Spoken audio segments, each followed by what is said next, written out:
ஜெய் பீம் நமோ புதாய. புத்தரும் அவர் தம்மமும் ஞாயிறு தம்ம உரையில் 69ஆம் பாகத்தில் நம்ம இணைஞ்சிருக்கிறோம். பாபா சாஹேப் டாக்டர் அம்பேத்கர் அவர்கள் எழுதிய இந்த புத்தகத்திலிருந்து இதுவரை நாம் பார்த்த பகுதியை ககோரா டாக்ஸ் அப்படிங்கிற யூடியூப் சேனல்ல நம்ம பார்க்க முடியும். இந்த சேனலை பார்த்துட்டு அந்த பழைய பகுதிகள்லாம் நீங்கள் டைம் கிடைக்கும்போது பாருங்க. அதில் அதை சப்ஸ்கிரைப் பண்ணுறது, அதில் கொஞ்சம் கமெண்ட்ஸ் கொடுக்கறது அதெல்லாம் பண்ணுறதுனால இந்த யூடியூப் இன்னும் நிறைய பேருக்கு போய் சேரும். அதனால் அது கொஞ்சம் ட்ரை பண்ணுங்க. ஏன்னா நம்ம அந்த யூடியூபோட ஃபீடு வரும் இல்லைங்களா, ரேண்டமாக. அந்த ரேண்டமாக வர்றது இதை வச்சு தான் வருது. எப்போ நிறைய வியூஸ் இருக்கிறதும் நிறைய கமெண்ட்ஸ் இருக்கிற சேனல்ஸ் ரேண்டமாக ஃபீட் ஆகப்படும். அதனால் இன்னும் கொஞ்சம் நிறைய பேருக்கு அது போய் சேரும். அதனால் உங்களுடைய பங்களிப்பை அதை கொடுக்குமாறு கேட்டுக்கொள்கிறேன். இதுவரை நம்ம நூல் 4 மதமும் தம்மமும் அதை கம்ப்ளீட்டாக முடிச்சிட்டோம். அடுத்தது நூல் 2 சமய மாற்ற செயற்பாடுகளை நம்ம பார்த்துட்டு இருக்கோம்.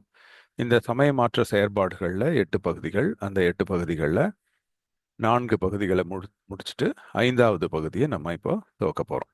ஸோ கடந்த வாரம் என்ன பார்த்தோம் அப்படின்னா, புத்தரை இல்லத்தாராக்க இறுதி முயற்சி, அந்த ஒரு டிபேட் மாதிரி அமைச்சருக்கும் புத்தருக்கும் நடந்த வாதம். கடைசியில் புத்தருடைய தீர்ப்பு என்னவா இருந்தது அப்படின்னா, நான் ஒரு நெருப்புல கூட இறங்குவேனே தவிர என்னுடைய லட்சியத்தை அடையாம நான் வீட்டுக்கு திரும்பி வர மாட்டேன் அப்படின்னு சொல்லிட்டு தன்னுடைய பற்றற்ற நிலைப்பாட்டில், அதாவது திரும்பி மன்னரா வாழக்கூடிய ஒரு ஆசையை காமிக்கிறாங்க. ஆனா அதுல இருந்து துளி கூட பற்று இல்லாம அவருடைய லட்சியம் என்னவா இருந்ததுன்னா, தான் கண்டறிந்த உண்மையை எல்லா மக்களுக்கும் சொல்லணும். ஏன்னா மக்கள்லாம் அறியாமையில இருக்கிறாங்க. அதனால அதை நோக்கி அவர் உறுதியோட கிளம்புறாரு.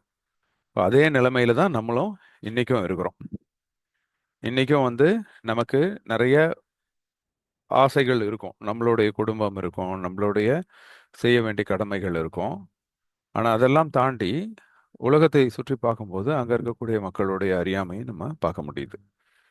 எத்தனை லட்சம் பேர் ஆஹ், ஒரு புனித யாத்திரை அப்படிங்கிற பேர்ல அவங்க தங்களுடைய பணம் எல்லாத்தையும் செலவு பண்ணிட்டு போறாங்க. அங்க போய் நிறைய இடங்கள்ல ஆஹ், கூட்ட நெரிசல்கள்ல இறந்து போறாங்க. அப்ப இந்த மாதிரியான ஒரு தேடலை நோக்கி அவங்க போயிட்டு இருக்கிற அந்த காலகட்டத்துல தான் புத்தரும் உண்மை என்ன அப்படிங்கிறத விளக்குறதுக்காக கிளம்பினார். அப்ப அந்த புத்தருடைய தேவை இன்னைக்கும் நம்ம இருக்கிறத நம்ம ஃபீல் பண்றோம். ஸோ அப்போ புத்தர் எந்த அளவுக்கு உறுதிப்பாட்டோட அவருடைய போதனையை போதிக்கிறதுக்கு கிளம்பினாரோ, அதே உறுதிப்பாட்டோட இன்னைக்கு நம்மெல்லாம் கிளம்ப வேண்டிய ஒரு சூழல் இருக்கு. அதனால தான் நம்ம இந்த ஞாயிறு தம்ம உரையில் இணைந்து புத்தருடைய நேரடி அனுபவத்தை நம்ம பெற ட்ரை பண்றோம். அதன் மூலம் நம்மளுடைய மனதை நம்ம இன்னும் கொஞ்சம் உறுதிப்படுத்தி கொண்டு புத்தருடைய போதனையை நம்ம பின்பற்றுறது மட்டும் இல்லாம பிறருக்கும் ஒரு முன்னுதாரணமாக வாழ்ந்து காட்டி அவங்களையும் துன்பத்திலிருந்து நம்ம வெளியில கொண்டு வரணும். இன்னைக்கு சூசைடு ரேட்ஸ் அவ்வளோ அதிகமா இருக்கு. அஹ் இந்தியர்கள்லையும் சூசைடு ரேட்ஸ் ரொம்ப அதிகமா இருக்கு. இப்போ அப்படின்னா உலக அளவுலையும் சூசைடு ரேட்ஸ். இப்போ சூசைடு ரேட்டுன்னா என்ன அர்த்தம்? இப்போ சூசைட் தற்கொலை பண்ணிக்கிறாங்கன்னா என்ன அர்த்தம்? அவங்க மனசுல துக்கம் இருக்கு, ஏதோ தாங்க முடியாத ஒரு துயரம் இருக்கு. அப்ப இந்த தாங்க முடியாத துக்கம் துயரத்திலிருந்து வெளியே வர்றதுக்கு தான் புத்தருடைய வழியே. அதுதான் அவருடைய மெயின் பர்பஸே. அதுதான் இப்ப நம்ம புத்தன் மதம்னு இன்னைக்கு சொல்றோம். ஆனா அவர் புத்தர் என்ன சொல்றாரு, ஒரு மதத்தோட வேலை என்னவா இருக்கணும், ஒரு மனுஷனுடைய கஷ்டத்துல இருந்து அவன் வெளியே வர்றதுக்கான வழியை சொல்லணும். அதுதான் மதம். அது இல்லாம நம்ம போய் கடவுளை கும்பிடுறது, எல்லாரும் ஒண்ணா சேர்ந்து ஒரு இடத்துல ஒரே மாதிரி நடந்துக்கிறதுக்கு பேர் மதம் கிடையாது. மதம்ங்கிறது ஒவ்வொரு மனுஷனும் தன்னுடைய கஷ்டத்திலிருந்து வெளியில வர்றதுக்கான வழியை பின்பற்றணும், அதை மற்றவங்களுக்கு சொல்லிக் கொடுக்கணும். இதுதான் ஒரு மதம்ங்கிற அடிப்படையில தான் புத்தர் தன்னுடைய சமயத்தையே நிறுவுறார். அப்ப இவர் போய் சமய மாற்றம் செய்யறாரு அப்படின்னு நம்ம இந்த சமய மாற்ற பகுதிகளில் செயற்பாடுகளில் பார்க்கும் பொழுது, இவர் போயிட்டு தனக்கு கூட்டம் தன் பின்னாடி நிறைய பேர் சேர்க்கணும்னு சீடர்கள் சேர்க்கறதுக்கோ ஒரு கும்பலை சேர்க்கறதுக்கோ கிளம்பல. தான் கண்டுபிடித்த அந்த உண்மையை மற்ற மக்களுக்கு சொல்றதன் மூலம் அவங்கவுங்க அவங்கவுங்க கஷ்டத்துல இருந்து வெளியில வந்துருவாங்க. அவ்வளவுதான். அதனாலதான் உனக்கு நீயே ஒளியாயிரு. நான் சொல்ற விஷயத்த நீ கேட்டுக்கோ, அதை நீ உன்னோட வாழ்க்கையில அப்ளை பண்ணி நீயே அதுல இருந்து ரிலீஸ் ஆயிக்கோ. உனக்கு யாரும் ஒரு பெரிய போதகர், ஒரு பூசாரி, அர்ச்சகர்லாம் அவசியம் கிடையாது அப்படிங்கிற அந்த உண்மையை தான். ஏன்னா இப்ப மக்கள் எல்லாம் நினைச்சிட்டு இருக்காங்க, நம்ம கஷ்டம்லாம் நம்ம கையில கிடையாதுங்க. ஏதோ ஒண்ணு நடக்குது, ஏதோ ஒரு சக்தி ஆட்டி வைக்குது. எனக்கு மட்டும் ஏன் இப்படி நடக்குது? நான் எல்லாருக்கும் நல்லது தானே செய்றேன், ஆனா இது இப்படி நடக்குதே.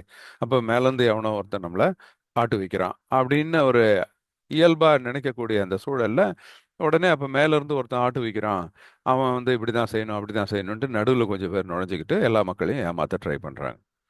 இது அந்த காலத்துல இருந்து இந்த காலம் வரைக்கும் தொடருது. புத்தர் 2500 ஆண்டுகளுக்கு முன்னாடி இருந்த அவர் சந்தித்த அதே பிரச்சனை இன்னைக்கும் நம்மளும் சந்திக்கிறோம் அப்படின்னா, அது உண்மையிலே ரொம்ப வருத்தப்படக்கூடிய விஷயம்தான். பட் ஏன் அப்படி நடந்தது? அதுவும் புத்தர் வாழ்ந்த இந்தியாவிலே அப்படி இருக்கு அப்படின்னா, அதுக்கு காரணம் இடையில பௌத்தம் வந்து அழிக்கப்பட்டுடுச்சு. அழிக்கப்பட்டுடுச்சு. அப்ப அந்த அழிக்கப்பட்டதுக்கு காரணம் என்ன? புத்தருடைய போதனைகளுக்கு எதிரா போதிக்கக்கூடியவர்கள் வலுப்பெற்றுட்டாங்க. ஏன் அவங்க வலுப்பெற்றாங்க அப்படின்னா, புத்தருடைய போதனை அவங்கவங்களே காப்பாத்திக்கணும். ஆனா அதற்கு எதிர்கருத்து வந்து, உன்னை நீ காப்பாத்திக்க முடியாது, நீ இன்னொருத்தனால தான் காப்பாற்றப்படணும், அந்த இன்னொருத்தனுக்கு நீ ஒரு சில விஷயங்கள் செய்யணும் அப்படின்னு அதை சுரண்டல். மனுஷனுடைய இயல்பே வந்து அடுத்தவனை ஏமாத்தி நம்ம நிம்மதியா வாழ்ந்துக்கணும். நம்ம அந்த வேலை செய்யக்கூடாது, யாராவது ஒருத்தர் செஞ்சா நல்லா இருக்கும். அந்த உட்கார்ந்துகிட்டு அடுத்தவங்கள வேலை வாங்கி சாப்பிடணும்னு நினைக்கிறவர்களால் உருவாக்கப்பட்டது தான் பௌத்தம் அழிவதற்கான காரணமாக இருந்தது.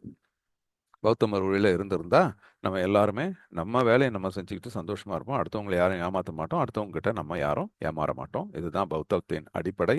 ஸோ இதை மனசுல வச்சுக்கிட்டு நம்ம புத்தருடைய போதனைகளை போதிக்கக்கூடிய பணியில இருக்கக்கூடிய நாம் இப்ப இங்க இருந்து ஆரம்பிக்கலாம். ஏன்னா புத்தர் வந்து மன உறுதியோட இப்ப கிளம்புறாரு. அதே மாதிரி தான் இப்ப நம்மளும் கிளம்ப போறோம். ஓகே. ஒவ்வொரு சமய மாற்று செயற்பாடுகள்ல இருந்தும் நமக்கு ஒரு சில செய்திகள் வந்துகிட்டே இருக்கும். ஸோ இந்த வாரம் நம்ம பார்க்க போறது சமய மாற்றத்தை மீண்டும் புத்தர் துவக்கிறாரு. 2 சமய மாற்றங்கள், பாமர பிராமணர்களின் சமய மாற்றம், உத்தரவதி பிராமணர்களின் சமய மாற்றம். இது ரெண்டையும் நம்ம வந்து பகுதி 5ல பார்க்குறோம். முதல்ல பாமன பிராமணர்களின் சமய மாற்றம். கன்வர்ஷன் ஆஃப் ரஸ்டிக் பிராமின்ஸ் அப்படின்னு இங்கிலீஷ்ல கொடுத்துருக்கோம். Book 2 part 5. பாமர பிராமணர்கள் யார் இவங்க அப்படின்னா, அந்த காலத்துல வேத காலத்துல ராஜகிரகத்தில், ராஜகிரகம் நமக்கு தெரியும், அந்த ராஜகிரகத்துக்கிட்ட கிருதரகுட்டா அப்படிங்கிற ஒரு மலை, அந்த கிரகதரகுட்டா மலைக்கு பின்னாடி ஒரு கிராமம் இருந்தது. அந்த கிராமத்துல ஒரு 70 பிராமண குடும்பங்கள் 30 தலைமுறைகளா வாழ்ந்துகிட்டு இருக்காங்க. அதை வந்து புத்தர் கேள்விப்படுறாரு. கேள்விப்பட்ட உடனே அந்த மக்களுடைய சமயத்தை பத்தியும் கேள்விப்படுறாரு. உடனே சரி, அவங்கள போய் நம்ம சந்திச்சு அவங்கள அந்த அறியாமையிலிருந்து மீட்டு கொண்டு வரணும் அப்படின்னு சொல்லி முடிவு எடுத்துட்டு அங்க போறார். அந்த இடத்துக்கு போன உடனே அங்க இருக்கக்கூடிய அந்த பிராமணர்கள்லாம் வராங்க, வந்து அவரை சுத்தி உட்கார்றாங்க. அப்ப அவங்க கிட்ட பேச ஆரம்பிக்கிறாரு. பேசிட்டு அவங்களுடைய பழக்க வழக்கங்கள் பத்தி விசாரிக்கிறார். அப்ப அவங்க சொல்றாங்க, நாங்க கால்நடை பராமரிப்பு தான் அவங்களுடைய தொழில் அப்படின்னு சொல்றாரு. அப்ப நம்ம ஏற்கனவே வரலாறுல படிச்சிருப்போம், ஆரியர்கள் இங்க வரும்போது அவங்க வந்து கால்நடை மேய்ப்பவர்களா தான் வந்து சேர்றாங்க. அப்ப இந்த கால்நடை ஆஹ், மேய்க்கிறது தான் அவங்களுடைய தொழிலா இருக்கு. ஸோ அந்த வழி வந்தவர்கள் தான் அந்த கிராமத்துல வசிச்சுக்கிட்டு வராங்க. அப்ப அவங்களுடைய சமய பழக்க வழக்கம் குறித்து கேட்கிறார். என்ன பண்ணுவீங்க நீங்க? அதுக்கு அவங்க சொல்றாங்க, பருவங்களுக்கு ஏற்ற மாதிரி சூரியன், சந்திரன், அக்னி, வருணன் ஆகியோருக்கு நாங்க பூஜை செய்வோம், பலி கொடுப்போம், யாகம் செய்வோம் அப்படி. அது என்ன அப்படின்னா, ஒவ்வொரு பருவத்துக்கு ஏற்ற மாதிரி. இப்போ மழை வந்தா உடனே வருணனை கும்பிடுவாங்க. பயங்கரமான வெயில் காலமா இருந்தா அக்னியை கும்பிடுவாங்க. பருவ காலமா இருந்தா சூரியனை கும்பிடுவாங்க. குளிர்காலமா இருந்தா சந்திரனை கும்பிடுவாங்க. இந்த மாதிரி ஒவ்வொரு பருவத்துக்கு ஏற்ற மாதிரி ஒவ்வொரு கடவுளை வச்சு அவங்க கும்பிடுறது. ஏன்னா அந்த பருவத்தினால அவங்களுக்கு பாதிப்புகள் வரக்கூடாது அப்படிங்கிறதுக்காக. ஸோ அதுக்கு என்ன பண்ணுவாங்க? பூஜை பண்ணுவாங்க, பலி கொடுப்பாங்க.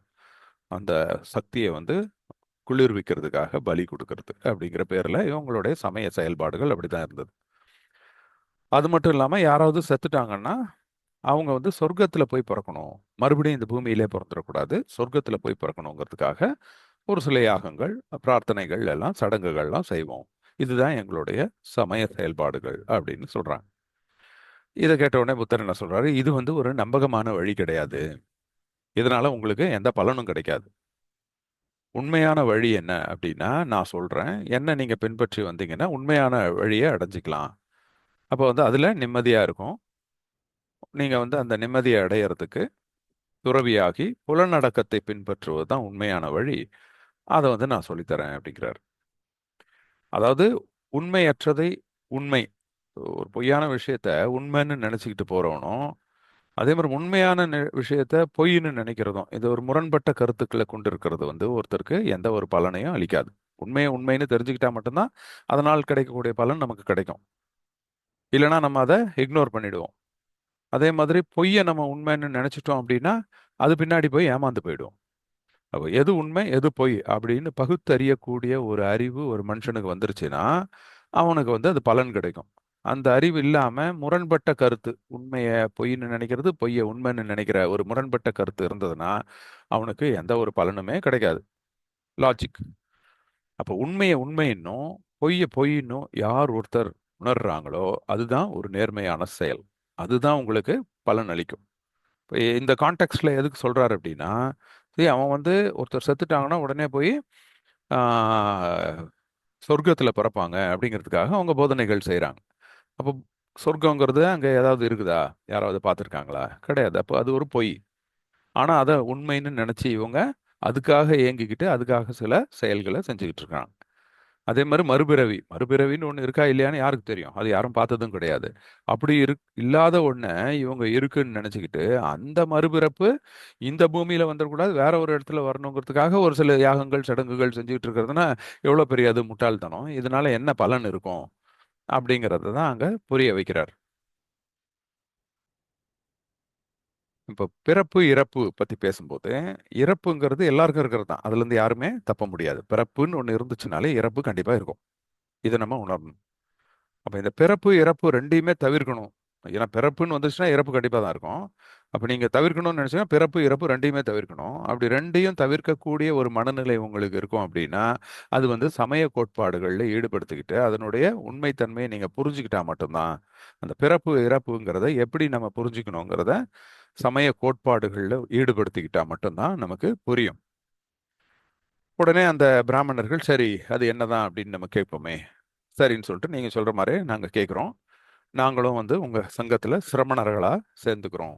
சிரமணர்கள் வந்து ஆரம்ப கட்டம். அதுக்கப்புறம் தான் அவங்க பிக்குகள் ஆக முடியும். So, சிரமணர்களா நாங்க சேர்ந்துக்கிறோம் அப்படின்னு சொல்றாங்க. புத்தரும் அவங்கள வரவேற்கிறாரு. அவங்க எல்லாரும் வந்து தலைமுடிய மழிச்சிட்டு துறவியோட அந்த காவி உடைய அணிஞ்சுக்கிட்டு அவங்க வந்து புத்தர் பின்னாடி போறாங்க. இவங்க புத்தர் பின்னாடி போயிட்டு இருக்கும் பொழுது ஆஹ், வழியில வந்து ஆனா அவங்களுக்கெல்லாம் வந்து என்னடா அது திடீர்னு நம்ம ஒய்ஃப் குழந்தை ஃபேமிலி எல்லாமே விட்டுட்டு வந்துட்டோமே, நம்ம சரியான முடிவு தான் எடுத்திருக்கோமா இல்ல தப்பா எடுத்திருக்கோமா அப்படின்னு ஒரு கன்ஃபியூஷன், குழப்பம் இருக்கு. அந்த சமயத்துல ஒரு பயங்கரமான மழை பெய்யுது. உடனே என்ன பண்றாங்க, அங்க பக்கத்துல ஒரு 10 வீடுங்க இருக்கு. அந்த வீடுகள்ல ஒரு வீட்டுக்குள்ள நுழைஞ்சிடுறாங்க மழையில இருந்து பாதுகாத்துக்கிறதுக்காக. ஆனா அங்க உள்ள நுழைஞ்ச பிறகுதான் தெரியுது அந்த வீட்டுல இருந்து அந்த கூரை வந்து சரியா இல்லை, அதுல இருந்து மழை ஒழுகிக்கிட்டே இருக்கு. அவங்க அதுல இருந்து ஒதுங்கி ஒதுங்கி ரொம்ப சிரமப்பட்டு நிக்கிறாங்க. இந்த வாய்ப்பை பயன்படுத்திக்கிட்டு புத்தர் வந்து அந்த ஓட்டை கூரையையும் இவங்களோட மனநிலையையும் ஒப்பிட்டு ஒரு போதனையை கொடுக்குறாரு. இந்த போதனையில என்ன அப்படின்னா, ஒரு சரியா வேயப்படாத கூரை வழியா மழை தண்ணி எப்படி உள்ள வந்துருது. அந்த கூரை சரியா இல்லை, அங்க ஏதோ ஏதோ சின்ன சின்ன ஓட்டைகள் இருக்கு. அது மட்டும் பர்ஃபெக்டா இருந்திருந்தா அது வழியா மழை நீர் வந்திருக்க போறதில்ல. அதே மாதிரி உங்களுடைய மனசையும் நீங்க சரியா கட்டுப்படுத்தலைன்னா ஒரு சின்ன கேப் கொடுத்தா கூட அதுக்குள்ள தீய எண்ணங்கள் காம எண்ணங்கள் உள்ள புகுந்து நம்மளுடைய அது வரைக்கும் இருக்கக்கூடிய எல்லா தீர்மானத்தையும் கெடுத்துரும்.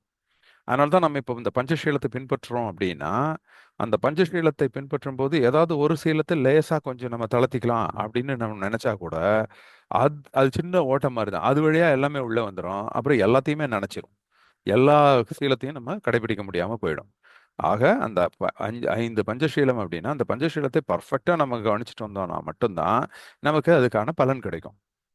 அப்போ சரியாக வேயப்பட்ட கூரை, ஒரு நல்லா பர்ஃபெக்டா போட்ட கூரைக்குள்ள எப்படி மழை நீர் உள்ள ஒழுகிறது இல்லையோ அதே மாதிரி மனதை கட்டுப்படுத்தி பர்ஃபெக்டா வச்சு எந்த ஒரு புலன் இச்சைக்கும் நம்ம ஆளாகாம நம்மளை கட்டுப்படுத்தி வச்சிருந்தோம் அப்படின்னா நம்மளால நல்ல பலனை அடைய முடியும். அப்ப தீய ஆசை உள்ள வராது. இங்க ஒரு முக்கியமான ஒரு வார்த்தை வந்து சுய பரிசீலனை, ரிஃப்ளெக்ஷன் அப்படின்னு இங்கிலீஷ்ல சொல்றாங்க.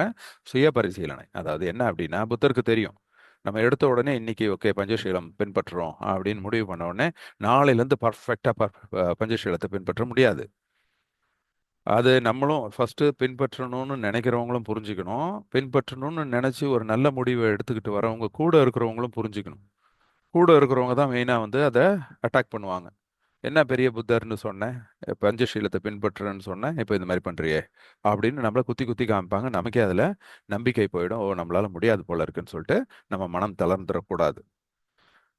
அதே மாதிரி நம்ம வந்து பஞ்சசீலத்தை பின்பற்றும் போது நமக்கு வந்து அந்த டிட்டர்மினேஷன், உறுதி, கண்டிப்பா நான் அதை பண்ண மாட்டேன் அப்படின்னு ஒரு உறுதி இருக்கணும். ஆனா இதுல வந்து சின்ன சின்ன ஓட்டைகள் வர்றதுக்கான வாய்ப்பு இருக்கு. அங்கதான் இந்த சுய பரிசீலனை, ரிஃப்ளெக்ஷன், இது ரொம்ப ரொம்ப முக்கியமான வார்த்தை பௌத்தத்துல. சுய பரிசீலனை, நம்ம உட்காந்து நம்ம மைண்டை யோசிக்கணும், நம்மளுடைய செயல்களை மறுபடியும் ஒரு தடவை அலசி பார்க்கணும். அதுதான் அந்த மெடிடேஷன். மெடிடேஷன்ல வந்து வெறுமனே நம்ம வந்து மூச்சை கவனிக்கிறது மட்டும் மெடிடேஷன் கிடையாது. நம்மளுடைய எண்ணங்கள், நம்ம செய்த செயல்கள், இது எல்லாத்தையும் மறுபடியும் சுய பரிசீலனை செய்யறது, ரிஃப்ளெக்ஷனுக்கும் பயன்படுத்திக்கணும். அதுதான் மெடிடேஷன். அதனால தான் மெடிடேஷன்ல வந்து 4 வகை இருக்கு: காயானுபாசனா, வேதானுபாசனா, சிந்தானுபாசனா, தம்மானுபாசனா. இந்த சிந்தானுபாசனா தான் நம்மளுடைய எண்ணங்களை, என்ன எண்ணங்கள் நமக்கு தீய எண்ணங்கள் வந்துச்சா, வந்ததுன்னா என்ன நடந்தது, அது எப்படி அதை நம்ம அதுல இருந்து வெளியில வந்தோம் அப்படிங்கறத நம்ம பரிசீலனை பண்ணிட்டே இருக்கோம். எந்த இடத்துல நம்ம தவற விட்டுட்டோம் அப்படிங்கிறத பண்ணணும். அப்புறம் தம்மானுபாசனா. தம்மானுபாசனா அப்ப எது ஐடியல், தம்மம்னா என்ன, அந்த தம்மத்தை நம்ம எப்படி பின்பற்றணும், இதையும் பத்தி நம்ம ஆலோசிக்கணும், யோசிக்கணும் மனசுக்குள்ள. இதுதான் வந்து அந்த விபாசனாங்கிறது. இதுதான் மனப்பயிற்சி. அப்ப இந்த மனப்பயிற்சியில நம்ம சுய பரிசீலனை செஞ்சுக்கிட்டே இருந்து சின்ன சின்ன ஓட்டைகள் இருந்தா கூட அதை அடைச்சுக்கிட்டே வரணும். அப்படி சரியாக வேயப்பட்ட ஒரு கூரையா இருந்தா மட்டும்தான் மழை தண்ணி உள்ள வராது. அதே மாதிரி நம்ம மைண்டையும் ரொம்ப பெர்ஃபெக்ஷனா நம்ம கொண்டு வந்து உருவாக்கிட்டு வச்சுட்டா மட்டும்தான் அதுக்கப்புறம் வந்து தீய எண்ணம் வந்து உள்ளவே வராது. ஆரம்பத்துல தான் இந்த சின்ன ஓட்டை இருந்தா அது வழியா உள்ள நுழைஞ்சு மற்றதையும் காலி பண்றதுக்கு ட்ரை பண்ணிட்டே இருக்கும். ஆனா அதை பர்ஃபெக்ட் பண்ண பண்ண பண்ண ஒரு ஸ்டேஜ்ல வந்து அது உள்ள வர்றதுக்கான வாய்ப்புகளே இல்லாம போயிடும். அப்போ இது ரொம்ப சுலபமாயிடும் பின்னாடி. ஆரம்பத்தில் தான் ரொம்ப கஷ்டம். நம்ம படிக்கும்போது கூட தடவை படிக்கும்போது ரொம்ப கஷ்டமா இருக்கும். அதே பிள்ளைங்க வந்து எக்ஸாமுக்கு முன்னாடி ரிவைஸ் பண்ணிட்டாங்க, 4-5 தடவை ரிவைஸ் பண்ண பிறகு 6வது தடவை அதை படிக்கிறதுக்கு நமக்கே ஒரு ஆர்வமா இருக்கும், இன்ட்ரெஸ்டா இருக்கும். அது போய் படிக்கணும், ஓகே அதை ஒரு தடவை சொல்லி பார்க்கலாம் அப்படின்னு. அது எதனால அப்படின்னா நமக்கு வந்து அது ஃபெமிலியர் ஆயிடுது. அப்ப அதே மாதிரி இந்த பஞ்சசீலத்தையும் நம்ம பின்பற்ற பின்பற்ற சுய பரிசீலனை செய்து கொண்டு மேற்கொண்டு மேற்கொண்டு நம்மளை செம்மைப்படுத்தி, அதனால தான் சம்மா. அந்த ஒவ்வொரு எண்வழி மார்க்கத்துல எல்லாமே சம்மா அப்படின்னு வருது.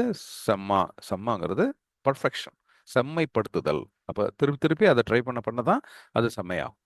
அப்ப இந்த மாதிரி நம்ம செஞ்சுக்கிட்டு வந்தோம் அப்படின்னா நம்மள தீய எண்ணம் உள்ளவே வராது அப்படின்னு புத்தர் அவங்களுக்கு இந்த மழை நீர் உதாரணத்தின் மூலம் சொல்றாரு. இப்போ இதை கேட்ட உடனே பிராமணங்களுக்கு வந்து ஓகே, நம்ம இச்சைகளை வந்து நம்ம கட்டுப்படுத்தக்கூடியதுதான். எப்படி வந்து அந்த கூரையை வந்து சரி பண்ணா உள்ள ஒழுகாதோ அதே மாதிரி நம்மளும் இதை நம்ம மைண்டை கண்ட்ரோல் பண்ணிக்கிட்டா அது உள்ள வராது அப்படின்னு அவங்களுக்கு புரியுது. ஆனாலும் கம்ப்ளீட்டா அவங்களால அதுல இருந்து வெளியே வர முடியல. இருந்தாலும் திருப்பி திருப்பி எண்ணங்கள் திரும்பி அவங்க ஃபேமிலியை பத்தியே போகுது. அதுல இருந்து கம்ப்ளீட்டா விலகி வந்துட முடியுமா, இவரோட நம்ம போனா நம்ம வந்து அந்த பழைய நினைவுகளே இல்லாம வாழ்ந்துட முடியுமா அப்படின்னு ஒரு சந்தேகத்தோட பின்னாடி போறாங்க. போகும்போது வழியில வந்து ஒரு ஆஹ், வாசமுள்ள துணி ஒன்று, ஒரு துணி, அதுல வந்து நல்ல ஒரு ஸ்மெல் இருக்கு. பக்கத்திலே வந்து இன்னொரு ஒரு அந்த கிராஸ், ஒரு புல்னால ஒரு சின்ன ஒரு கவர் மாதிரி செஞ்சு, இப்போ இந்த இலையை மடிச்சு ஒரு கவர் செய்வாங்களே, அந்த இப்போ நம்ம பூ வாங்கினா கூட வாழை இலையில மடிச்சு கொடுப்பாங்க பாருங்க. அந்த மாதிரி இலையில வந்து கொஞ்சம் மீன் துண்டு வந்து சுருட்டி தூக்கி போட்டு வச்சிருந்தாங்க. அங்க வந்து அந்த அழுகிய மீன் இருக்கு அந்த இலையோட. இந்த பக்கம் வந்து ஒரு துணி ஒன்று இருக்கு நல்ல ஸ்மெல்லோட. இதை ரெண்டையும் இப்போ ஓமைப்படுத்தி இந்த பிக்குகளுக்கு இன்னொரு விஷயத்த சொல்றாரு. என்ன அப்படின்னா, இப்ப அந்த இலைக்குன்னு வந்து ஸ்மெல் கிடையாது. ஆனா அந்த அழுகுன மீனோட இருந்ததுனால இப்ப அந்த இலையை எடுத்து மோந்து பார்த்தா கூட அது பேட் ஸ்மெல்ல இருக்கு, ஃபவுல் ஸ்மெல்ல இருக்கு. அதே இந்த துணியை எடுத்து பார்த்தா அந்த துணிக்குன்னு ஸ்மெல் கிடையாது. ஆனா அந்த துணி வந்து ஏற்கனவே நல்ல ஒரு வாசனை திரவியத்தோட இருந்ததுனால இப்ப அதனுடைய ஸ்மெல் அது மேல ஒட்டிக்கிட்டு இருக்கு. அப்போ எப்படி ஒரு கீழ்த்தரமான பொருள் அது வந்து இன்னொரு அந்த நல்ல பொருள் மேல ஒட்டிக்கிச்சுன்னா கூட தன்னுடைய கீழ்த்தரமான ஸ்மெல்ல அது மேல கொடுத்துருதோ, எப்படி நல்ல வாசனை உள்ள ஒரு பொருள் வாசனையே இல்லாத ஒரு பொருளோட ஒட்டிக்கிட்டு இருந்துச்சுன்னா தன்னுடைய வாசனையை அந்த பொருள் கிட்ட கொடுத்துருதோ, அந்த மாதிரி தான் நம்ம மனசும் கூட. நம்ம கீழ்த்தரமான மனிதர்களோட சவகாசம் வச்சுட்டு இருந்தோம் அப்படின்னா, எப்படி துர்நாற்ற பொருள் அது இருக்கக்கூடிய இடத்தையும் ஒட்டி அந்த பிற பொருட்களையும் துர்நாற்றம் அடைய செஞ்சிருதோ, அதே மாதிரி நம்ம மைண்டையும் அவங்க கெடுத்துருவாங்க. அதுக்கு மாறாக அறிவாளிகளோட, நல்ல குணமுள்ளவர்களோட பழகுறவங்களுக்கு என்ன கிடைக்கும் அப்படின்னா, அந்த அவங்க கிட்ட இருக்கக்கூடிய நல்ல பண்புகளும் நல்ல அறிவும் நமக்கும் ஆட்டோமேட்டிக்கா வந்து சேரும். இது வந்து எப்படி ஒரு வாசனை திரவியத்தை கையாளுறவங்க மேல வாசனை பட்டுடுதோ, எப்படி ஒரு வாசனை திரவியத்தை சுத்தி வச்சு நீங்க ஒரு மல்லிப்பூ வந்து ஒரு துணியில சுத்தி வச்சுட்டு அப்புறம் மல்லிப்பூ எடுத்து யூஸ் பண்ணிட்டு தூக்கி போட்டு அந்த துணியை மட்டும் எடுத்து மோந்து பார்த்தா கூட மல்லிப்பூ ஸ்மெல் கிடைக்கும் இல்லையா? அப்போ எப்படி அது மேல வந்து ஒட்டுது? துணிக்கு அந்த ஸ்மெல் கிடையாது, ஆனா வந்து ஒட்டுது. அதே மாதிரி நல்லவங்களோட பழகுறதுனாலையும் அவங்களோடயே சவகாசம் வச்சுக்கிறதுனாலையும் நமக்கும் நல்ல குணங்கள் வந்து சேரும். நற்பண்புகளை பெறுறோம். ஞானத்துல முன்னேறி நம்மளும் முழுமையான திருப்தி அடைஞ்சிடலாம் அப்படின்னு இங்க சொல்றாரு. இதை தான் வந்து புத்தர் வந்து பின்னாடி நிறைய சுட்டாக்கள்ல பயன்படுத்திருப்பாரு. சிகாலவாதா சுட்டால, அப்புறம் வத்துப்பாமா சுட்டா அப்படின்னு இருக்கும். இதுலலாம் வந்து இந்த கல்யாண மித்தா ஒரு கல்யாண மித்தாங்கிறது என்ன அப்படின்னா, நல்லவர்களை நம்ம நண்பர்கள் ஆக்கி வைக்கிறது. நல்லவர்களை நண்பர்கள் ஆக்கிட்டீங்கன்னா உங்களுக்கு நல்லது நடக்கும். இதுல ரொம்ப ரொம்ப முக்கியமான பாயிண்ட் அந்த காலத்துல அவர் சொல்றது என்ன அப்படின்னா, எந்த ஒரு நல்ல பண்போ அல்லது தீய பண்போ பிறப்பினால் வருவது கிடையாது. இவன் இப்படித்தான், இவன்லாம் பிறப்பினாலே இவன் உயர்ந்தவன், இவன் பிறப்பினாலே தாழ்ந்தவன் அப்படிங்கிறது கிடையாது. நாளடைவில் அவன் வளர்த்துக்கிறது தான். அவன் யார் கூட சேர்றான் அதை பொறுத்து தான் இருக்கு. ஸோ நம்ம வந்து நம்ம ஒரு உயர்ந்த நிலைக்கு போகணும் அப்படின்னு நினைச்சா உயர்ந்த பண்பு உள்ளவர்களோட நம்ம போனா யார் வேணாலும் உயர்ந்த பண்பை அடைஞ்சிட முடியும். இதுக்கு பிறப்புக்கும் அதுக்கும் சம்பந்தம் கிடையாது அப்படிங்கிற ஒரு தத்துவத்தை சொல்றதுக்கு தான் இந்த உவமையை பயன்படுத்துறார். அப்ப அந்த காலத்துல எப்படி இருந்தது? சனாதன் அப்படிங்கிற தத்துவம் இருந்தது. எல்லாமே பிறப்பிலே தீர்மானிக்கப்படுது. ஒருத்தன் உயர் பிறப்புல பிறந்தவன் மட்டும்தான் உயர்ந்த பண்புகளோட இருப்பான். கீழ் குடும்பத்துல பிறக்கிறவன் அவன் கீழ்த்தரமான பண்புகளோட தான் இருப்பான் அப்படிங்கிற ஒரு எண்ணம் இருந்தது. அதுதான் சனாதன். இன்னைக்கும் நிறைய பேர் அப்படிதான் சொல்றாங்க. பிறப்பிலேயே அவங்க குணாதிசயம் வந்து நிர்ணயிக்கப்பட்டுடுது, இவாள்லாம் இப்படிதான் அப்படின்னு சொல்றவங்க இருக்கிறாங்க. அப்ப இந்த தத்துவத்தை ஒரு அழகான உவமை வச்சு புத்தர் வந்து விளக்குறாரு. அப்ப இது எளிதில் புரியுது. அப்ப எப்படி ஒரு துணி ஒரு மல்லிப்பூவோட இருக்கும்போது அதோட ஸ்மெல்லை எடுத்துக்குதோ, அந்த மாதிரி நம்மளும் நல்லவங்களோட இருந்தா நல்ல பண்புகளை எடுத்துக்க முடியும். ஸோ ஒரு மனுஷனுக்கு அவனுடைய பர்சனாலிட்டி கேரக்டர் டெவலப் ஆகுறதுக்கு சுற்றுச்சூழல் வந்து ரொம்ப ரொம்ப இம்பார்ட்டன்ட் ரோலை ப்ளே பண்ணுது. இதுதான் வந்து நம்ம சைக்காலஜிலையும் சொல்றோம். It is nature plus nurture. அவனுடைய இயல்பு குணம் ஒன்று இருக்கும், பிளஸ் சுற்றுச்சூழல்களும் சேர்ந்து இருக்கும். இது ரெண்டும் சேர்ந்தது தான் ஒருத்தனுடைய குணாதிசயத்தை நிர்ணயிக்குதே ஒழிய வெறுமனே பிறப்பு மட்டுமே ஒருத்தனுடைய குணத்தை வச்சு நிர்ணயிக்காது. அந்த பிறப்பை மட்டும் வச்சு ஒருத்தனை போற்றுவதும் பிறப்பை மட்டும் வைத்து ஒருத்தனை தூற்றுவதும் அது தவறு அப்படிங்கிறத புத்தர் சொல்றார். இது அந்த காலத்துல அவரு போதிச்சது. இந்த காலத்திலயும் நமக்கு அது கரெக்டா பொருந்துது. இதை கேட்ட உடனே பிராமணர்கள் வந்து தெளிவடைஞ்சிடுறாங்க. அப்போ வீட்டுக்கு திரும்பி அந்த புலனிச்சைகள்ல ஈடுபடுறதுனால என்ன நடக்கும்னு இவங்க யோசிச்சுக்கிட்டே இருக்கிறாங்க இல்லையா? அந்த தீய எண்ணம் இவங்க கிட்ட ஒட்டிக்கிட்டே இருக்கு. அதனாலதான் அவங்க அது எப்படி வந்து அந்த ஒரு அழுகிய மீன் வந்து அந்த இலை மேல ஒட்டிச்சுனாலும் அந்த இலைக்கு அந்த வாசம் வந்துருதோ, துர்நாற்றம் வந்துருதோ, அதே மாதிரி இந்த தீய எண்ணத்தை இவங்க மனசுல ஒட்டிக்கிட்டே வச்சிருந்தாங்கன்னா அதேவாவே மாறிடுவாங்க. அதனால அந்த எண்ணத்தை அகற்றணும். அப்ப இவர் கூட போய் இவருடைய அறிவையும் இவருடைய பற்றற்ற தன்மையையும் நம்ம வந்து கொஞ்சம் கொஞ்சமா எடுத்துக்க முடியும் அப்படின்னு நம்பிக்கை வருது. அப்ப இவரோட இருக்கிறதுனால நம்ம அதுல இருந்து விடுபட்டு வந்துட முடியுங்கிற நம்பிக்கை வருது. இந்த உவமையை கேட்ட உடனே அவருக்கு பின்னாடியே வராங்க, விஹாருக்குள்ள வந்துடுறாங்க. வந்து புத்தருடைய போதனைகளை கேட்டு கேட்டு தெளிவடைந்து அந்த 70 பேருமே வந்து அரஹந்த் நிலையை அடைஞ்சிடுறாங்க பின்னாடி. அதுதான் வந்து பௌத்த வரலாறு. ஸோ இதோட பாமர பிராமணர்களின் சமய மாற்றம் நிறைவடையுது. அடுத்தது உத்தரவதி பிராமணர்களுடைய சமய மாற்றத்தை பார்க்கலாம். இந்த உத்தரவதி அப்படிங்கிறது எங்க இருக்குன்னா ஸ்ராவஸ்தியோட கிழக்கு பகுதியில் இருக்கு. ஸ்ராவஸ்தி நமக்கு தெரியும். அங்க ஜேதாவன தோட்டம் இருக்கு. அனத பிண்டிகா வந்து புத்தருக்கு அளித்த தோட்டம். அந்த தோட்டத்துல ஒரு நாள் புத்தர் உட்கார்ந்து போதனை செஞ்சுட்டு இருக்கிறார். அப்போ வந்து இந்த ஸ்ராவஸ்தியோட கிழக்கு பகுதியில் உத்தரவதின்னு ஒரு நாடு இருக்கு. அங்க ஒரு 500 பிராமணர்கள் இருக்கிறாங்க. இந்த 500 பிராமணர்களும் சேர்ந்து ஒரு புனித பயணம், புனித யாத்திரை மேற்கொள்ள போகிறாங்க அப்படிங்கிற நியூஸ் இவருக்கு கிடைக்குது புத்தருக்கு. உடனே அதை பத்தி தெரிஞ்சுக்கிறதுக்காக போறார். அவங்க எல்லாம் எங்க போலாம்னு நினைக்கிறாங்க அப்படின்னா, ஆஹ், அதாவது இப்ப இந்த செய்தி கேள்விப்படுறாங்க. அப்போ கேள்விப்பட்டு அங்க என்ன நடக்குது அப்படின்னா, அந்த அஹ், உத்தரவதி கிராமத்துல அங்க இருக்கக்கூடிய ஒரு 500 பிராமணர்கள் அங்க இருக்கிறாங்க. அவங்க வந்து கங்கை கரையோரம் நிர்கரந்தா அப்படிங்கிற ஒரு துறவி வந்து வசிச்சுட்டு வராரு. அந்த துறவியோட போதனை என்ன அப்படின்னா, அழுக்கு மண்ணை எடுத்து தன்னோட உடல் ஃபுல்லா பூசிக்கிட்டு அப்படியே துறவு நிலையில இருந்தாக்கா அவங்க வந்து ஞானி ஆயிடுவாங்க, ரிஷி ஆயிடுவாங்க, முனிவர்கள் ஆயிடுவாங்க அப்படின்னு அவர் ஒரு போதனையை கொடுக்குறாரு. அதான் அவருடைய பிராக்டிஸ். இப்போ இதெல்லாம் அந்த காலத்துல வந்து துறவு நிலையை அடையிறதுக்கு, உயர்ந்த நிலையை அடையிறதுக்கு, ஞானம் அடையிறதுக்கு, மனசு நிம்மதியா இருக்கிறது, பிரச்சனைகள்லாம் இல்லாம எப்படிடா வெளியே வர்றதுன்னு ஒரு தேடல் இருந்ததுல. இப்போ இன்னமும் அந்த தேடல் இருக்குல்ல. அதனால தானே அங்கங்க போயிட்டு நம்ம வந்து நிறைய யாகங்கள் பண்றோம், ஜோசியம் பார்க்குறோம், ஏதாவது பில்லி சூனியம் இருக்கான்னு பார்க்குறோம். ஏதாவது ஒன்று பண்ணி நம்ம வந்து நம்மளுடைய கஷ்டத்துல இருந்து நம்மளை மீட்டுக்க முடியுமா அப்படின்னு யோசிக்கிறாங்க மக்கள். ஏதாவது ஒரு பூஜை பண்ணா சரியாயிடுமா? நேர்த்திக்கடன் ஒன்று போய் செஞ்சுட்டு வந்தா சரியாயிடுமா? நம்மளோட வாழ்க்கை அப்படியே நாளையிலேருந்து மாறிடாதா அப்படின்னு நினைக்கிறாங்களே. அந்த மாதிரி அந்த தேடல் மனுஷனுக்குள்ளே இருந்துகிட்டே தான் இருக்கும். ஆளாளுக்கு ஒரு ஒரு டெக்னிக் கொடுப்பாங்க. அந்த மாதிரி நிறைய டெக்னிக்கல் இருந்தது. அந்த டெக்னிக்கெல்லாம் வேஸ்ட்டு. அதுக்கு ஒரு எளிய டெக்னிக் இருக்கு. அது நீயே செஞ்சா நீ வந்து அதுலேருந்து எல்லா பிரச்சனைகள்லேருந்து வெளியே வந்து நிம்மதியாக வாழ்ந்துடலாம் அப்படின்னு சொன்ன ஒரு புது டெக்னிக் தான் புத்தருடைய டெக்னிக். அதுதான் வந்து அவருடைய தம்மம். அப்போ இந்த தம்மத்துக்கு எதிரான டெக்னிக்குகள் நிறைய இருந்தது. அதில் ஒரு டெக்னிக் வந்து மண்ணை பூசிக்கிட்டு நம்ம வந்து தியானத்தில் உட்காந்தா நம்ம வந்து நிம்மதிக்கான வழியை அடைஞ்சிட முடியும். நம்ம வந்து ஞானி ஆயிடலாம் அப்படின்னு ஒருத்தர் சொல்லிட்டு இருக்கிறாரு. நிர்கரந்தாங்கிற ஒரு துறவி. அவருடைய குடிலுக்கு இந்த புனித பயணம் போயிடலாம் அப்படின்னு இந்த உத்தரவதி நாட்டு பிராமணர்கள் வந்து 500 பேர் முடிவு பண்ணி போறாங்க. இப்போ இது அந்த காலத்துல ஏதோ ஒரு வித்தியாசமான ஒரு நிகழ்ச்சின்னு நினைக்க வேண்டாம்.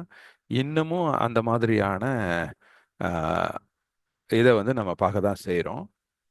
நான் வந்து ஒரு உதாரணத்துக்கு காமிக்கிறேன் இப்போ.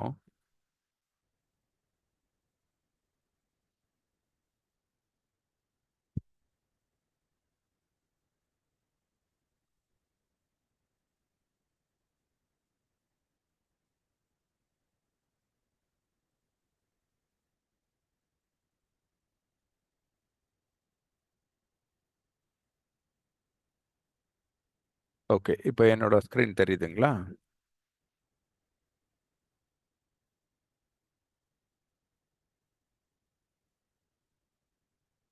குமரேசன் சார்.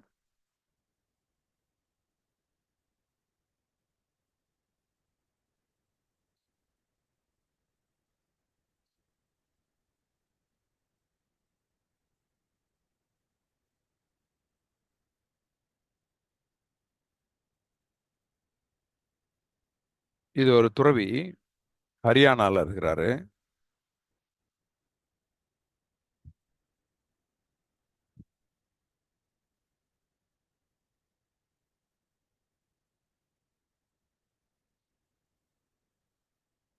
அவருடைய பூஜை வழிமுறைகள் சடாமுடி, காவி உடை, மண் சுத்தி வச்சிருக்கிறாரு, சாணி. அவருடைய பூஜை வழிமுறை என்ன அப்படின்னா, சேறு அதெல்லாத்தையும், சேறு சாணி எல்லாத்தையும் அழுக்கெல்லாம் வந்து ஒண்ணா கலக்கி அதை எடுத்து அவர் மேல பூசிக்கிறது.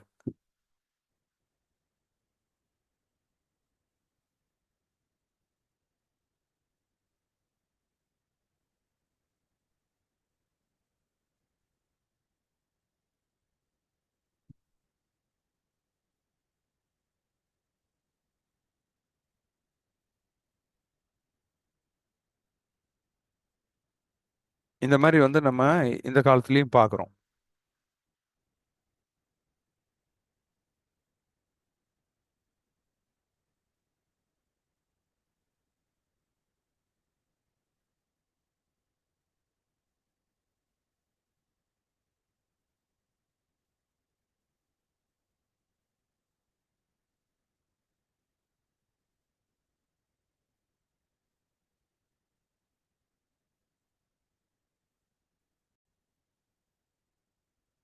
இப்ப இந்த மாதிரி நம்ம இந்த காலத்துல கூட நம்ம பார்க்க முடியுது. அப்போ அந்த நிர்கிராந்தா இதை எதுக்காக நம்ம அந்த நான் வந்து ஒப்பிட்டு காமிக்கிறேன் அப்படின்னா, நம்ம அந்த காலத்துல இருக்கக்கூடிய அந்த சூழலை நம்ம புரிஞ்சுக்கணுங்கிறதுக்கு தான். ஏன்னா இப்போ நமக்கு நடைமுறையில அந்த மாதிரி உதாரணங்கள்லாம் இருக்கு.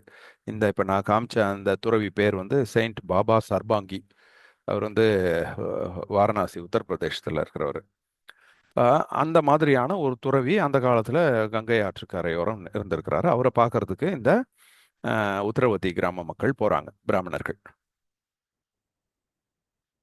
அப்போ வழியில வந்து அவங்க ஒரு நீண்ட பயணம். அது போகும்போது வழியில ஒரு பாலைவனத்தை தாண்டி போக வேண்டியிருக்கு. அந்த பாலைவனத்தை தாண்டி போகும்போது அவங்களுக்கு கடுமையான தாகம் இருக்கு. அந்த தாகம் இருக்கும்போது எங்கேயாவது தண்ணி கிடைக்குமான்னு பார்க்கும்போது தூரத்துல ஒரு மரம் தெரியுது. சரி, மரம் இருக்கிறனால அங்க வந்து வீடுகள் இருக்கும். அங்க போய் தண்ணி கேட்டு வாங்கி குடிக்கலாம் அப்படின்ட்டு அங்க போறாங்க. ஆனா கிட்ட போய் பார்த்தா அங்க வந்து மக்கள் இருக்கிறதுக்கான அறிகுறியே இல்லை. உடனே ஐயோயோன்னு அவங்க வந்து புலம்ப ஆரம்பிக்கிறாங்க. ஒரே அழுது கத்த ஆரம்பிக்கிறாங்க. ஏன்னா தண்ணி இல்லை. ஆஹ் அஹ் வேதனையில கத்த ஆரம்பிக்கிறாங்க. அப்ப திடீர்னு அந்த மரத்து மேல இருந்து ஒரு குரல் கேக்குது. ஏன் இவங்க இப்படி அழுது புலம்புறீங்க, என்ன ஆச்சு அப்படின்னு கேக்குறாரு அந்த மேல இருந்த நபர். அப்புறம் அந்த காரணம் இவங்க வந்து இந்த மாதிரி வர்றதும் அவங்களுக்கு வந்து பசி தண்ணி இல்லை அப்படின்னு கேட்ட உடனே சரின்னு நிறைய தண்ணீரும் இறைச்சியும் நிறைய கொடுத்து அவங்க ஃபுல்லாகிற வரைக்கும் கொடுக்குறாரு. இவங்கெல்லாம் சாப்பிட்டு முடிச்சுட்டு இவங்க கிளம்புறதுக்கு தயாராகிறாங்க. அப்படி கிளம்ப தயாராகும் போது அந்த நபரை பத்தி விசாரிக்கிறாங்க. நீங்க யாரு, ஏன் இங்க வந்து இருக்கிறீங்க, என்ன அப்படிங்கிற உங்களுடைய வரலாறு என்ன அப்படின்னு கேட்குறாங்க. அப்ப அவர் சொல்ல ஆரம்பிக்கிறார். அதாவது ஸ்ராவஸ்தியில ஜேதாவன தோட்டம்னு ஒன்று இருக்கு. அங்க புத்தருக்கு வந்து அனந்த பிண்டிகா வந்து சுதத்தா, ஒரு சுதத்தாவோட பேரு, இன்னொரு பேர் தான் அநாத பிண்டிகான்னு நம்ம ஏற்கனவே படிச்சிருக்கோம் இல்லையா? ஸோ அப்போ அந்த அநாத பிண்டிகா வந்து ஜேதாவன தோட்டத்தை புத்தருக்கு கொடுக்குறாரு. அது நமக்கு தெரியும். அந்த கொடுக்கிற தினம் அன்னைக்கு ஒரு விழா மாதிரி வச்சு கொடுத்துருப்பாங்க. அந்த நாள் அன்னைக்கு நான் அங்க போயிருந்தேன். அங்க போய் நைட் ஃபுல்லா அங்கேயே இருந்தேன். இரவு முழுவதும் தங்கி இருந்து தம்ம போதனையை கேட்டேன். அப்ப நான் என்னுடைய தண்ணீர் குவளை இருக்கும். அதுலேருந்து நிறைய தண்ணி புடிச்சு புடிச்சு கொண்டு போய் அங்க இருக்கக்கூடிய அந்த பிக்குகளுக்கு இரவு முழுவதும் நான் அதை வந்து தானமா கொடுத்துக்கிட்டு இருந்தேன். அதனால முழு நைட்டும் அங்கேயே தங்குற மாதிரி ஆயிடுச்சு. அடுத்த நாள் காலையில நான் வீட்டுக்கு போன உடனே என் மனைவி வந்து ரொம்ப கோவப்பட்டுட்டா என் மேல. அப்படி நைட் ஃபுல்லா எங்க போய் சுத்திட்டு வந்தீங்க?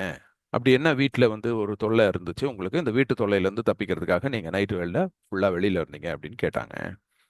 நான் வந்து வீட்ல எல்லாம் ஒன்றும் தொல்லை இல்லை, அதனால நான் ஒன்றும் போகல. நான் புத்தருடைய போதனையை கேட்கறதுக்காக ஜேதாவனத்துக்கு போயிருந்தேன் அப்படின்னு சொன்னேன். சொன்ன உடனே பயங்கர கோபம் ஆயிட்டா என்னுடைய ஒய்ஃபு. அவன் வந்து உடனே புத்தரை சுற்றி வளைச்சி திட்ட ஆரம்பிச்சிட்டா. இந்த கௌதமர் வந்து ஒரு பைத்தியக்கார போதகர், அவர் எல்லா மக்களையும் ஏமாத்துறாரு அப்படின்லாம் திட்டிட்டு இருந்தா. நான் அவளுடைய பேச்சை மறுக்கல. அதுக்கு பதிலா நான் அவகிட்ட அடிபணிஞ்சிட்டேன். அவ சொல்றத வந்து எதிர்த்து பேசல. அதே சமயத்துல அவக்கு வந்து அடங்கி போயிட்டேன். உடனே சரி, எனக்கு வந்து என்னடா இந்த மாதிரி ஒரு கோழைத்தனமா நம்ம வந்து மறுத்து கூட பேசல. ஆனா அவர் நியாயத்தை தானே சொல்லியிருக்கிறாரு. அதை இங்க வந்து ஒரு எதிர்த்து பேசக்கூட துணிச்சல் இல்லாம இப்படி ஒரு வாழ்க்கையா அப்படின்னு, இதுக்கு நம்ம செத்தே போயிடலான்னு சொல்லிட்டு நான் வந்து இறந்துடலான்னு தான் நான் நினைச்சு அப்படியே இந்த பாலைவனத்துக்கு வந்தேன். இப்படி அப்படியே வந்திருக்கும் போது என்னுடைய கோழைத்தனத்தினால நான் வந்து ஒரு உணர்ச்சியே இல்லாம பயங்கர ஒரு மன வருத்தத்துக்கு உள்ளாகி கிட்டத்தட்ட ஒரு செத்த பிணம் மாதிரி ஆகி நான் இந்த மரத்தடியிலே வந்து தங்கிட்டேன். ஸோ செத்த பிணம் மாதிரி அங்க ஒரு ஜடம் மாதிரி சொல்லுவோம் இல்லையா? ஸோ எந்த ஒரு உணர்வும் இல்லாம ஒரு ரொம்ப விரக்தியின் உச்சகட்டத்துல கிட்டத்தட்ட ஒரு செத்த பிணம் மாதிரி அப்படின்னு சொல்லுவோம் இல்லையா? அந்த மாதிரியான ஒரு நிலைமைக்கு நான் வந்துட்டு இந்த மரத்தடியிலே தங்கிட்டேன் அப்படின்னு சொல்றாரு. ஏன் இதை நான் சொல்றேன் அப்படின்னா, இந்த புத்தகத்துல ரெண்டு இடம் வந்து கொஞ்சம் நமக்கு வந்து ஒரு நெருடலாக இருக்கக்கூடிய ஒரு விஷயம் இருக்கும். ரெண்டு வார்த்தைகள் இந்த பகுதியில். முதல்ல வந்து ஜேதாவன தோட்டத்தில் புத்தர் வந்து போதிச்சுட்டு இருக்கும் பொழுது மனிதர்களுக்கும் கடவுள்களுக்கும் அப்படிங்கிற ஒரு வார்த்தை இருக்கும். இங்கிலீஷ் புக்கில் பார்க்கும்போது மென் அண்ட் காட்ஸ்ன்னு. இப்போ காட் அப்படிங்கிறத நம்ம வந்து புத்தர் ஏற்றுக்கொள்ளவில்லை அப்படிங்கிறது நமக்கு நல்லாவே தெரியும். அதம்மா தம்மா சத்தம்மா தம்மம் அதம்மம் சத்தம்மம் பகுதியில் அதம்மத்தின் கீழ் வந்து கடவுள் நம்பிக்கைங்கிறது அதம்மம் தம்மத்துக்கு எதிரானது அப்படின்னு புத்தர் சொல்லியிருக்கிறார். அப்படி இருக்கும்போது அங்க கடவுளுங்கிற வார்த்தை வர்றதுக்கான வாய்ப்புகள் இல்லை. அப்ப அதை மீறி பாபாசாஹேப் டாக்டர் அம்பேத்கர் எழுதிய இந்த புத்தகத்துல ஏன் அந்த வார்த்தை வருது அப்படின்னா, அங்கதான் வந்து நம்ம ஏற்கனவே நான் சொன்ன அந்த ஃபார்முலாவை பயன்படுத்தணும். இப்போ இதை நம்ம படிக்கும்போது டாக்டர் அம்பேத்கர் புத்தர் சொன்னதா இருக்கக்கூடிய விஷயங்களை நம்ம எப்படி தெரிஞ்சுக்கிறதுங்கிறதுக்கு நமக்கு ஒரு சில டிப்ஸ் சொல்லியிருப்பார். ஒன்று, அதுல எதுலையுமே வந்து பகுத்தறிவுக்கு அப்பாற்பட்ட விஷயங்கள் இருந்ததுன்னா அதை நம்ம நிராகரிச்சிடணும். அதே மாதிரி மனித குலத்திற்கு பயனற்ற விஷயங்கள் இருந்தாலும் நிராகரிச்சிடணும். இன்னொரு விஷயம் என்ன அப்படின்னா, அதை நம்ம பொருத்தி பார்க்கணும். அந்த சூழலுக்கு நம்ம பொருத்தி பார்க்கணும். அந்த மாதிரி இதை நம்ம பொருத்தி பார்க்கும் பொழுது கண்டிப்பா டாக்டர் அம்பேத்கர் அதை கடவுள் அப்படின்னு கடவுள் நம்பிக்கையில அங்க எழுதியிருக்கிறதுக்கு வாய்ப்பு இல்லை. ஏன்னா அவரே அடுத்த பகுதியில வந்து கடவுள் நம்பிக்கைக்கு எதிரானது தான் தம்மம் அப்படின்னு சொல்றாரு. அப்போ இது எந்த சூழல்ல அங்க எழுதியிருப்பாங்க அப்படின்னா, அதுக்கான விளக்கம் என்னன்னா, பாபாசி டாக்டர் அம்பேத்கர் அவர் இறக்கும் கடைசி நிமிடம் வரை எழுதிய புத்தகம் இது. அப்ப அதுல வந்து அவரு இத திருப்பி எடுத்து முழுமையாக அதை எடிட் செய்து கொடுக்கக்கூடிய நிலைமையில இருந்திருக்க வாய்ப்பில்லை. அப்ப இதெல்லாம் நோட்ஸ் அவர் எழுதி வச்சிருக்காரு. ஆங்காங்கே பௌத்தத்தில் இருக்கக்கூடிய குறிப்புகளை எடுத்து அப்படியே உள்ளதை உள்ளபடியே எழுதி பின்னால அதை வந்து எல்லாத்தையும் ஒரு எடிட் பண்ணி கொடுத்துருக்கலாம் நினைச்சிருக்கலாம். அதனாலதான் அதனுடைய முதல் பகுதியை முன்னுரையை மட்டும் எடுத்து எடிட் பண்றாரு. அந்த முன்னுரையை எடுத்து எடிட் பண்ணும்போது தான் பிணி மூப்பு மரணத்தை சேலஞ்ச் பண்றாரு. இப்போ பிணி மூப்பு மரணம் தான் வந்து காரணமாக இருந்தால் 29 வயது வரை எப்படி ஒருத்தன் அதை தெரிஞ்சுக்காம இருந்துக்க முடியும் அப்படின்னு அதை சேலஞ்ச் பண்ணி முன்னுரையை எழுதுறார். அதன் பிறகு ஒவ்வொரு பகுதிகளையும் அவர் இதே மாதிரி சேலஞ்ச் பண்ணியிருக்கிறதுக்கான வாய்ப்புகள் இருக்கு. ஆனால் இந்த புத்தகத்தை எழுதிக்கிட்டு இருக்கும் பொழுதே அவர் இறந்து போயிட்டார், நமக்கு தெரியும். அந்த கடைசி நாள் கடைசியாக அந்த முன்னுரை கட்டுரை எழுதுறாரு. மறுநாள் காலையில் வந்து பார்த்தா இறந்துருக்கிறார். அதனால நமக்கு அது தெரியாது. ஸோ அப்போ இப்போ நம்ம எப்படின்னா இந்த சூழல்களை வைத்து தான் பொருத்தி எடுத்துக்கணும். அப்போ இந்த இடத்துல கடவுளுங்கிற வார்த்தையை நம்ம அங்கே எடுத்துக்க முடியாது. ப்ராபப்ளி அந்த காலத்தில் இருந்தக்கூடிய சாதாரண மனிதர்களும் மற்ற இந்த போதனைகள் செய்து கொண்டு இருக்கக்கூடிய பிலாசபர்ஸ், தத்துவர்கள் அல்லது ஞானிகள், துறவிகள்லாம் இருப்பாங்களே அவங்களெல்லாம் கூப்பிட்டு வச்சு அங்கே பேசிட்டு இருக்கிறாரு. மக்கள் வேணா அவங்களெல்லாம் கடவுள்னு நினைச்சிருந்துருக்கலாம். அந்த மக்கள்கிட்டயே ஒரு போதிச்சுக்கிட்டு இருக்கிறார். அது அந்த அர்த்தத்தில் நம்ம அதை எடுத்துக்கணும். அதுதான் லாஜிக்கும் கூட. இந்த வார்த்தை, இந்த மனிதன் இங்கே வரும்போது என்ன ஆகும்னா, ஸ்பிரிட்டுன்னு ஒன்று இருக்கும். ஸ்பிரிட் அப்படின்னு. அதாவது இந்த மரம், இவங்க வந்து இந்த பாலைவனத்தில் வந்த உடனே அந்த மரத்துக்கிட்ட வந்து பார்த்தா மனுஷ ஆள் அரவமே இருக்காது. திடீர்னு மேலேருந்து ஒரு அசரீரி மாதிரி ஒரு குரல் மட்டும் வரும். அது என்னன்னா அந்த மரத்தில் இருக்கக்கூடிய ஒரு பேய் அப்படின்னு சொல்லியிருப்பாங்க. தமிழ் டிரான்ஸ்லேஷனில் அதை அலகை அப்படின்னு போட்டுருவாங்க. அலகை அப்படின்னா நமக்கு புரியாது. அலகைங்கிறது ஒரு பேய் தான், பேயை குறிக்கக்கூடியது தான் அலகை. அப்போ பேய், அப்போ பேய் எப்படி இருக்கும்? அப்போ பேய்ங்கிறத அங்கே நம்ம நம்பணுமா அப்படின்னா அது இப்படி கிடையாது. அப்போ இதை நம்ம எப்படி பொருத்தி பார்த்துக்கணும் அப்படின்னா, அவனே வந்து விரக்தியில செத்து போயிடலாம்னு நினச்சி வரான். அவனுடைய மனசு வந்து செத்துருச்சு ஆல்ரெடி. எப்படி நம்ம வந்து புத்தர் சொன்னது எவ்வளோ நியாயமானது, நல்ல விஷயம், அதை கேட்டுட்டு இங்கே வந்தா அவன் புத்தரை வந்து பைத்தியக்காரன், அவன் வந்து ஏமாத்துறான் அப்படின்னு சொல்லி திட்டும்போது நம்மளால எதிர்த்து கூட பேச முடியலையே, அவ்வளோ கோழையா நம்ம இருந்துட்டோமே அப்படின்னு அவனுக்கு வந்து அது வந்து கொல்லுது அவன் மனசை, அவனோட மனசாட்சியை கொல்லுது. ஸோ மனசாட்சி செத்தவன் எப்படி ஒரு மனுஷனா இருக்க முடியும்? அப்போ அவன் ஒரு செத்த ஜடம், செத்த பிணம். ஸோ அந்த மாதிரி தான் அவன் அங்கே வந்து வாழ்ந்துக்கிட்டு இருக்கிறான். ஸோ அந்த அர்த்தத்தில் தான் நம்ம அதை எடுத்துக்க முடியும். ஸோ இதை வந்து நம்ம வேற மாதிரி யோசிக்கிறதுக்கான வாய்ப்புகள் இல்லை. இந்த விளக்கத்தோட நான் தொடர்ற மறுபடியும். ஓகே, இப்போ அவன் என்ன சொல்றான்? அவன் என்ன சொல்றான் அப்படின்னா, இந்த மாதிரி பலி கொடுக்கறது அந்த மாதிரியான செயல்கள் எல்லாம் துக்கத்தை தான் கொடுக்கும். ஏன்னா ஒரு ஆடு மாடு எல்லாம் கொண்டாந்து அந்த காலத்துல ஆயிரக்கணக்கில் பலி கொடுப்பாங்க. ஒரு மன்னர் வந்து அவருடைய முடிசூட்டு விழானா 10,000 மாடுகள், 10,000 ஆடுகள் இந்த மாதிரி வரிசையா நிக்க வச்சிருப்பாங்க. அதெல்லாம் என்ன பாவம் பண்ணுச்சு? அவங்க ஒரு ஒரு டிஸ்கிரிப்ஷன் வரும்பொழுது ஒரு விளக்கியிருப்பாங்க ஒரு ஒரு யாகத்தை அந்த காலத்துல. அப்போ அந்த வெட்டக்கூடிய ஆட்கள்லாம் கண்ணில் தண்ணி வழிஞ்சுக்கிட்டே அந்த ஆடு மாடுகள்லாம் வெட்டுறாங்க. ஏன்னா வெட்டக்கூடிய ஆட்கள் யாரு? அவங்களாம் சாதாரண மனிதர்கள். வெட்ட வைக்கிறது தான் வந்து பிராமணர்களும் மன்னர்களும். இப்போ இந்த சாமானிய மனிதர்கள்லாம் அன்றாடம் ஆடு மாடுகளோட வாழ்க்கையை நடத்திக்கிட்டு இருக்கோம். அவங்க அந்த ஆடு மாடு வந்து அவங்களோட ஃபேமிலி மெம்பர் மாதிரி. அதை கொண்டு வந்துட்டு அவனை வச்சே வெட்ட சொல்றது. அப்போ வந்து நிறைய பேருக்கு வந்து மனசாட்சி உறுத்தும். அழுவாங்க, அழுதுகிட்டே அதை வெட்டுவாங்க. அதெல்லாம் இந்த டிஸ்கிரிப்ஷன்ல கொடுத்துருப்பாங்க, பின்னாடி வரும் அது. அப்ப இந்த மாதிரியான ஒரு பலி கொடுக்கிற செயல்கள் நடக்கும்போது மனுஷனுக்கு என்னன்னா துக்கம் தான் கொடுக்கும். இரவு பகலா அவன் மன பாரத்தை அழுத்தும், பதட்டத்தை கொடுக்கும். ஐயோ வெட்டிட்டோமே, ஐயோ இதை செஞ்சிருக்க கூடாதே, அப்படிதான் இருக்குமே ஒழிய இந்த செயல்கள் வந்து எப்பயுமே அவனுக்கு நிம்மதியை கொடுக்க போறதில்ல. எது நிம்மதியை கொடுக்கும் அப்படின்னா, துக்கத்திலிருந்து விடுபட்டு புலன் இச்சைகளிலிருந்து விடுபட புத்தருடைய தம்மத்தை கேட்கணும். அப்பதான் வந்து உண்மையிலே மனசு வந்து சந்தோஷமா ஃபீல் ஆகுது, நிம்மதி ஆகுது. இந்த உலகத்தில் இருக்கக்கூடிய எல்லா மத விதிகளிலிருந்தும் மத போதகர்களிடமும் நீங்கள்லாம் காப்பாற்றப்படணும். நீங்க நிறைய தப்பு தப்பா சொல்லிடுங்க. ஏன்னா அந்த காலத்துல இந்த மாதிரியான மத போதகர்கள் தான் இருந்தாங்க. பலி கொடுக்கணும், இல்லைன்னா தன்னைத்தானே வருத்திக்கணும், இல்லைன்னா இந்த மாதிரி மண்ணை பூசிக்கிட்டணும், இது மாதிரி ஒரு அர்த்தமற்ற செயல்களை செஞ்சுக்கிட்டு இருக்கிற இடத்துல இருந்து விலகி, உண்மையிலே எது நிஜம் அப்படிங்கிறத கேட்கணும்னா நீங்க வந்து புத்தருடைய தம்மத்தை தான் கேட்கணும். நான் அதை கேட்டேன், அதுல இருக்கிற நியாயத்தை புரிஞ்சுக்கிட்டேன். அதை இந்த மக்கள்லாம் புரிஞ்சுக்கலையே, என் வீட்டிலே புரிஞ்சுக்கலையேங்கிற விரக்தியில தான் நான் இங்க வந்து ஒரு செத்த பிணம் மாதிரி வாழ்ந்துகிட்டு இருக்கேன் அப்படின்னு அவன் சொல்றான்.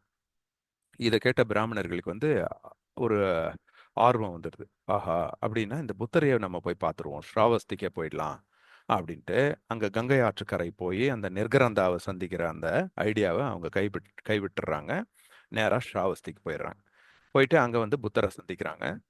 அங்க வந்திருக்கிற அந்த நோக்கத்தையும் சொன்ன உடனே புத்தர் அவங்களுக்கு போதிக்க ஆரம்பிக்கிறார். ஏன்னா அவங்க வந்து அந்த தேடல்ல தான் வராங்க.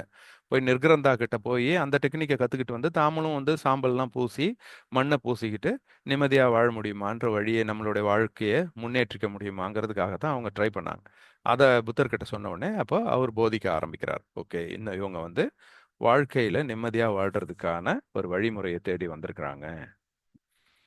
ஒரு மனுஷன் நிர்வாணமாக அலையறதுனாலயோ அல்லது சடைமுடியில வளர்க்கறதுனாலயோ, இலைகளையும் மரப்பட்டைகளையும் ஆடையா பூசிக்கிறதுனாலயோ, அல்லது அழுக்கு மண்ணை எடுத்து தான் மேல பூசிக்கிறதுனாலயோ, கல்லு மேல படுத்து தூங்குறதுனாலயோ தீய எண்ணங்கள்ல இருந்து எப்படி விடுபட முடியும்?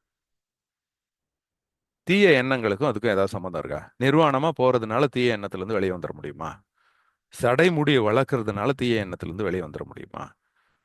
இப்ப இதெல்லாம் அவர் பார்க்குறார். இப்ப அந்த காலத்துல பார்க்கணும். இப்ப அந்த காலத்துல நிர்வாணமா அலையக்கூடியவர்கள் ஜைன துறவிகள், இங்க சடைமுடி வளர்க்கிறவர்கள் பிராமணர்கள். இப்ப இந்த பல்வேறு சமய வழிபாட்டு முறைகளையும் அவர் வந்து அங்க சுட்டி காட்டுறார். இதனாலெல்லாம் தீய எண்ணங்கள்ல இருந்து எப்படிங்க விடுபட முடியும்? யார் ஒருத்தன் சண்டை போடுறதையும் கொலை செய்யறதையும் தவிர்க்கிறாரோ, நெருப்புல போட்டு எல்லாத்தையும் எரிக்கிறது இல்லையோ, ஏன்னா அப்ப வந்து யாகங்கள் நடக்கும், அதுல வந்து உயிர்களை கொண்டு போய் பலி கொடுத்துருவாங்க. போய் உயிரோடயே ஆடு மாடுகள், குதிரையை போடுறது தான் அஸ்வமேத யாகம். குதிரையை தூக்கி நெருப்புல போட்டு கொளுத்துறது. இப்பயும் நம்ம பார்க்குறோம், நிறைய அக்னி யாகங்கள் நடக்குது. அதுல வந்து ஏகப்பட்ட பழங்கள், சேலைகள், துணி, அவ்வளோ பட்டு புடவையை தூக்கிட்டு கொளுத்துறாங்க. அது கூட நான் கூட ஏற்கனவே முன்பு ஒரு பகுதியில் காமிச்சிருந்தேன். அவ்வளோ பட்டு புடவைகளை கொண்டு போய் கொளுத்துறது. பழம், அவ்வளோ நல்ல பழம், அப்படியே வாழை தார் தாரா தூக்கி நெருப்புல போடுறாங்க யாகங்கிற பேர்ல. அதை எடுத்து யாருக்காவது கொடுத்தா அது சந்தோஷமா சாப்பிட்டாது இருந்திருப்பாங்க. அந்த துணி இல்லாம எத்தனையோ பேர் ரோட்ல இருக்கிறாங்க. ஆனா இங்க வந்து பட்டு புடவை எடுத்து பட்டு அங்க வஸ்திரத்தெல்லாம் எடுத்து தீயில போட்டு அழிக்கிறாங்க. அப்ப இது எப்படி ஒன்னு எண்ணத்தை வந்து எப்ப இதெல்லாம் வந்து ஒரு மனுஷனை எப்படி நிம்மதியா வச்சுக்கும்? ஸோ யார் ஒருத்தன் சண்டை போடாம கொலை செய்யாம இந்த தீயினால் அழிக்கிறது இல்லையோ, யார் ஜெயிக்கணும்னு போர் தொடுக்கிறது இல்லையோ, அந்த மாதிரி இல்லாம எல்லாருக்கும் நன்மை செய்யணும் அப்படிங்கிற எண்ணத்தினால் உந்தப்பட்டு யார் ஒருத்தன் வாழ்றானோ அவங்கிட்ட தான் தீய எண்ணம் இருக்கிறதுக்கான அவசியமே இல்லாம போயிடும். ஸோ தீய எண்ணமே வராது. ஒருத்தர் கொலை செய்யணும், அவன் பொருளை எடுத்துக்கணும், இவன் மேல போர் தொடுக்கணும் அப்படிங்கிற எண்ணமே வராது. ஏன்னா எல்லாருக்கும் நன்மை செய்யணும்னு நினைக்கிறவங்க கிட்ட. ஸோ இந்த நன்மை செய்யணுங்கிற எண்ணம் இல்லாம நீங்க வந்து சடைமுடி வளர்க்கறதுனாலயோ அல்லது யாகங்கள் செய்யறதுனாலயோ நெருப்புல போட்டு இது எல்லாத்தையும் கொளுத்துறதுனாலயோ உனக்கு வந்து நல்ல எண்ணம் வளர்ந்துட போறதில்ல. தீய எண்ணம் உன் மனசை விட்டு வெளியே போகவும் போறதில்ல. தீய எண்ணம் வெளியே போகல அப்படின்னா மனசு எப்படி நிம்மதியா இருக்கும்? அது பதட்டத்தோட தான் இருக்கும். ஒண்ணு எதையாவது செய்யணுங்கிற கோவத்தோட இருக்கும், இல்லைன்னா ஐயோ ஏன்டா அப்படி செஞ்சோன்னு வருத்தத்தோட இருக்கும். ஆக மொத்தம் ரெண்டுமே வந்து நமக்கு பதட்டம் தான், ரெண்டுமே நமக்கு பிடிக்காது. நமக்கு தேவை நிம்மதி. அப்ப எந்நேரமும் வந்து பதட்டத்தோட ஒரு மைண்ட் இருக்குன்னா அதுக்கு காரணம் என்னன்னா தீய எண்ணம். அந்த தீய எண்ணம் ஏன் இருக்குன்னா அவன் தீய எண்ணத்தை போக்குறதுக்கு நல்ல எண்ணங்களை உள்ள கொண்டு வரணுங்கிற டெக்னிக் இல்லாம வெவ்வேறு டெக்னிக்கை ட்ரை பண்றான். அவன் மனசு பதட்டமா இருக்குதுன்னா போய் எங்கேயோ யாகம் செஞ்சா சரியாயிடும்னு நினைக்கிறான். அதுக்கும் இதுக்கும் சம்பந்தமே இல்லை. இது வந்து மனம் சம்பந்தப்பட்டது. ஸோ இப்போ இந்த மாதிரி ஆவிகளுக்கு பலி கொடுக்கறதன் மூலம் அமைதியை, அதாவது அவன் அமைதின்னு நினைக்கிறது வந்து ஏதோ ஒரு ஆதாயம் அது கிடைக்கணும் அப்படின்னு நினைச்சு ஒரு யாகம் செய்யறான் இல்லையா? ஸோ அந்த ஆவிகளுக்கு பலி கொடுக்கறதன் மூலம் தன்னுடைய ஆதாயத்தை அடைய முயற்சிக்கிறவங்களுக்கும், அடுத்த பிறவியில வெகுமதி கிடைக்கும்னு செய்யறவங்களுக்கும் அவங்களுக்கு எந்த சந்தோஷமும் கிடைக்காது. ஒருவேளை அவங்களுக்கு ஒரு சந்தோஷம் கிடைக்குது, இதெல்லாம் யாகம் பண்றதுனால என் மனசு ரொம்ப சந்தோஷமா இருக்குப்பா அப்படின்னா, அந்த சந்தோஷம் எப்படியாப்பட்ட சந்தோஷம் தெரியுங்களா? இந்த பிறவியில நன்மையை செய்யறவனுக்கு கிடைக்கிற இன்பம் இருக்கு பாருங்க, அந்த இன்பத்துல கால்வாசி இன்பம் கூட அது கிடையாது. நீ வேணா நம்ம போயிட்டு வந்து யாகம் செஞ்சுட்டு வந்தேன், நான் பலி கொடுத்துட்டு வந்தேன், எனக்கு ரொம்ப சந்தோஷமா இருக்கு அப்படின்னு அவன் நினைச்சு படுத்துக்கிறான். அவனுக்கு உண்மையிலே கில்ட்டு தான் இருக்கும். ஐயோ இப்படி பண்ணிட்டோமே, ஐயோ இவ்வளோ செலவு பண்ணி இதை ஒரு ஃபங்க்ஷனை நடத்திட்டு வந்தோமே, இந்த யாகத்துக்கு இவ்வளோ செலவாகி போச்சே, அடுத்து நம்ம என்ன செய்யறது, இப்படி மனசு தொடர்ந்து பதட்டத்திலே தான் இருக்குமே ஒழிய, அந்த யாகம் செஞ்சோம்டா அப்பாடா நிம்மதி அப்படிங்கிற அந்த நிம்மதி எந்த ஒரு தீய செயல்களும் இல்லாம நல்ல எண்ணங்களோட நன்மை செஞ்சிட்டு இருக்கிறவன் சந்தோஷமா வாழ்ந்துட்டு இருக்கான் பாருங்க, அந்த சந்தோஷத்துக்கு இதுக்கு கால் தூசி கூட ஆகாது அப்படின்னு சொல்றாரு. அப்ப எப்போ யார் ஒருத்தவங்க எப்பயுமே நல்ல செயல்கள் செய்யறதுல மட்டுமே கவனமா இருக்கிறாங்களோ, அடுத்தவங்கள மதிக்கிறாங்களோ, மூத்தவர்கள் மீது மதிப்பு செலுத்துறாங்களோ, அவங்களுக்கு உலகத்தின் 4 நன்மைகள் பெருகிக் கொண்டே போகும். இந்த 4 நன்மைகள் என்ன அப்படின்னா, பொலிவு, அழகு. அவங்களுடைய தோற்றம் வந்து கம்பீரமா இருக்கும், பொலிவா இருக்கும். ஸோ அழகுங்கிறது நம்ம வச்சிருக்கிற டெஃபினிஷன் கிடையாது. நமக்கு யாரோ சொல்லி கொடுத்துருக்காங்க வெள்ளையா இருந்தா அழகுன்னு. இல்லைன்னா அது எப்படி, வெள்ளைங்கிறது அழகுங்கிறது உண்மை கிடையாது. அது எப்படி அழகா இருக்க முடியும்? அப்படின்னா ஆப்பிரிக்கால இருக்கிறவங்க யாருமே அழகு இல்லையா? அப்ப ஆப்பிரிக்கால இருக்கிறவங்க ஒருத்தருக்கு ஒருத்தர் காதல் செய்து கொள்ள மாட்டாங்களா? அப்ப அங்க அழகுங்கிறதே யாரோ ஒருத்தர் நிர்ணயிச்சிட்டு இருக்காங்க, நம்ம மனசுல அதை புகுத்தி வச்சிருக்கிறாங்க. அது அதுக்கு ஒரு பெரிய வரலாறு. ஏன்னா அந்த காலத்துல இருந்தே யாரெல்லாம் ஆதிக்கம் செலுத்துறாங்களோ அவங்க எல்லாம் வந்து வெள்ளை நிறத்தினால இருந்ததுனால நம்ம மைண்ட்ல வந்து வெள்ளைனாலே உயர்ந்தது அப்படிங்கிறத உள்ள கொண்டு வந்து போட்டுட்டாங்க. அது ஆரியர்கள் வந்த பிறகா இருந்தாலும் சரி, பூர்வகுடி மக்கள் எல்லாருமே இங்க இருந்து வந்தது எல்லாமே ஆப்பிரிக்கன் மைக்ரேஷன் தான். ஆப்பிரிக்கால இருந்து வந்த பூர்வகுடி தான் இங்க இந்தியால இருந்தாங்க. இந்தியாவில் 3 வகையான ஒரு மைக்ரேஷன்ஸ் நடந்ததுன்னு சொல்லலாம். அந்த மைக்ரேஷனோ இல்லை படையெடுப்போ எதுவாக இருந்தாலும் 3 வகை. ஒன்று வந்து 60,000 ஆண்டுகளுக்கு முன்னாடியே வந்து ஆப்பிரிக்கால இருந்து இங்கே வந்துட்டாங்க. அவங்க தான் இந்த ட்ரைபல்ஸ் பீப்புள்ஸ். அவங்க அப்படி தான் இருந்தாங்க இங்கே. அவங்க ஹண்டர்ஸ் அண்ட் கேதரர்ஸ், வேட்டையாடுவாங்க, இல்லைன்னா கிடைக்கக்கூடிய பழங்கள் விதைகள் இதெல்லாத்தையும் எடுத்து சாப்பிடுவாங்க. அதன் பிறகு வந்து கிமு 7,000த்துல ஒரு மைக்ரேஷன் நடக்குது, ஈரானியன் மைக்ரேஷன். அதுக்கப்புறம் 1500 கிமுல ஒரு மைக்ரேஷன் நடக்குது. அவங்க தான் அந்த கால்நடைகளை ஓட்டிக்கிட்டு வரவங்க. அதுதான் நம்ம வந்து ஆரியர்கள்னு சொல்றது. இவங்க மத்திய ஆசியா பகுதியில இருந்து எங்க வராங்க. இப்போ இந்த வெளியில இருந்து வந்தவங்க இங்க வந்து ஆதிக்கம் செலுத்த ஆரம்பிக்கிறாங்க. இப்போதான் இவங்க வந்து கடவுளின் பெயரினாலையும் மக்களை வந்து கொடுமைப்படுத்தி அவங்கள வந்து இங்க இருக்கக்கூடிய இனத்தலைவர்களை தன்னுடைய வசப்படுத்தி கொண்டு மக்களை வந்து அடிமைப்படுத்தும் போது அவங்கெல்லாம் வந்தவங்கெல்லாம் வந்து வெள்ளை நிறத்தினால இருந்ததுனால இங்க வந்து வெள்ளைங்கிறது ஒரு உயர்வான ஒரு அர்த்தமா புகுத்தப்பட்டுடுச்சு மைண்ட. ஸோ அப்போ வெள்ளையா இருக்கிறது அழகு. அப்போ அதுக்கு பிறகு வந்த படையெடுப்பு முகலாயர்கள் அவங்களும் வந்து வெள்ளையா இருந்தாங்க. அதன் பிறகு வந்தக்கூடிய பிரிட்டிஷ் அவங்களும் வெள்ளையா இருந்தாங்க. ஸோ இங்கே ஆதிக்கம் செலுத்தின எல்லாருமே வெள்ளையா இருக்கிறதுனால வெள்ளைன்னா அழகுன்னு ஆயிப்போச்சு. அப்புறம் ஃபுல்லாக இப்போ வரக்கூடிய மீடியாக்கள், நம்மளுடைய புத்தகங்கள், பேசிக்கிறது எல்லாமே வந்து சினிமா பார்த்தா அங்கே அழகாக காமிச்சா வெள்ளை, அசிங்கமாக காமிக்கிறவங்களும் கருப்பு. அப்போ இப்போ இது நம்ம மைண்டுக்குள்ளே அப்படியே சொருவிடுச்சு. அதனால நம்ம வந்து அழகுன்னா ஒரு டெஃபினேஷனை வச்சிருக்கிறோம் நம்மளா. வெள்ளையா இருக்கணும், ஒல்லியா இருக்கணும், முகம் எப்படி இருக்கணும், மூக்கு எப்படி இருக்கணும் அப்படின்னு. இதெல்லாமே வந்து உண்மை கிடையாது. உண்மையான அழகுங்கிறது மனசுல இருந்து வர்றது. அந்த மனசுல இருந்து வரக்கூடிய அழகு தான் ஒரு பொலிவை காமிக்கும். அந்த பொலிவு நமக்கு கிடைக்கும் எப்போ நம்ம வந்து நல்ல செயல்கள் செய்யறதுல மட்டுமே கவனமா இருந்துக்கிட்டு அடுத்தவங்கள மதிச்சு, மூத்தவங்கள மதிச்சு நம்ம வந்து ஒரு நல்ல எண்ணத்தோட வாழ்ந்தோம் அப்படின்னா நமக்கு ஒரு பொலிவு கிடைக்கும், வலிமை கிடைக்கும். உண்மையில நான் வந்து இப்போ இதெல்லாம் அனுபவிச்சு தான் பார்க்குறேன். நம்ம வந்து முழுவதுமா புத்தரா மாறிட்டோம் அப்படின்னு கிடையாது. பட் இருந்தாலும் நம்ம இந்த முயற்சி செய்ய செய்ய அதனுடைய பலன் வந்து கிடைக்குது. நம்மளுடைய வலிமை அதிகமாகுது. நம்மளுடைய கனெக்டிவிட்டி நமக்கு வந்து உதவி செய்யறதுக்கு ஆட்கள் கிடைக்கிறாங்க. நம்மளுடைய நேர்மையும் நம்மளுடைய எளிமையும் பார்த்து நிறைய பேர் விரும்புறாங்க. அப்போ இங்க வந்து அந்த வலிமை நமக்கு பெருகிக்கிட்டே தான் போகுது. அது எல்லா வகையான வலிமையும் பெருகுது.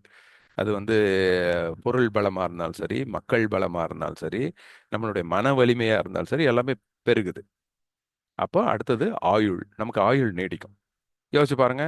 நம்ம வந்து அந்த பஞ்சசீலம், சுறா மேரிய மச்சபத்தானா, நம்ம வந்து போதைப் பொருட்களை எதுவுமே எடுத்துக்க கூடாது. பொய் பேசக்கூடாது, ஒழுக்கமற்ற காம செயல்கள் செய்யக்கூடாது, அடுத்தவர்களை துன்புறுத்தக்கூடாது, அடுத்தவங்க பொருளுக்கு ஆசைப்படக்கூடாது. இந்த மாதிரி இருந்தோம் அப்படின்னா அப்போ ஒரு நிம்மதியான வாழ்க்கை இருக்கும். ஒரு பொருளை அடுத்தவங்களது எடுத்துட்டு வந்துட்டோம்னா நம்ம மனசு பதட்டப்பட்டுக்கிட்டே இருக்கும். எப்போ நம்மளை பிடிச்சிருவாங்களோன்னு பயம் இருக்கும். ஐயோ எடுத்துட்டு வந்துட்டோமேன்னு கில்ட்டி இருக்கும். இப்போ இது கில்ட்டும் பயம் இருந்தாலே நம்ம உடம்புல ஹார்மோன்ஸ் சுரக்கும். இந்த பயோ ஹார்மோன்ஸ் சுரந்துச்சுன்னா அது பதட்டத்தை ஏற்படுத்தும். பதட்டம் ஏற்படுத்துச்சுன்னா என்ன ஆகும்? நமக்கு ஹார்ட் பீட் அதிகமாகும், பிபி அதிகமாகும். தொடர்ந்து இதே மாதிரி அதிகமாயிட்டே இருந்ததுன்னா அது நீண்ட நாள் வரும்பொழுது நமக்கு வியாதிகள்ல கொண்டு போய் விட்டுடும். நம்ம உடம்புல இருக்கக்கூடிய எதிர்ப்பு சக்தி குறைஞ்சிரும். எதிர்ப்பு சக்தி குறைஞ்சிச்சுன்னா கிருமிகள் தாக்கும், கேன்சர் போன்ற வியாதிகள் வர ஆரம்பிக்கும். அப்போ நம்ம ஆயுள் குறைஞ்சிரும். அப்ப இந்த பஞ்சசீலத்தை பின்பற்றுறதுனால நமக்கு வந்து ஆயுள் எப்படி நீடிக்குதுன்றது கூட அது வந்து அறிவியல் பூர்வமான ஒரு உண்மைதான். எல்லாத்துக்கும் மேல மனசு நிம்மதியா இருக்கும். பெருசா பணம் எல்லாம் இருக்கிறவன் எல்லாம் சந்தோஷமா இருக்கிறான்னு யாரால நித்தாட்சியமா சொல்லிட முடியுமா?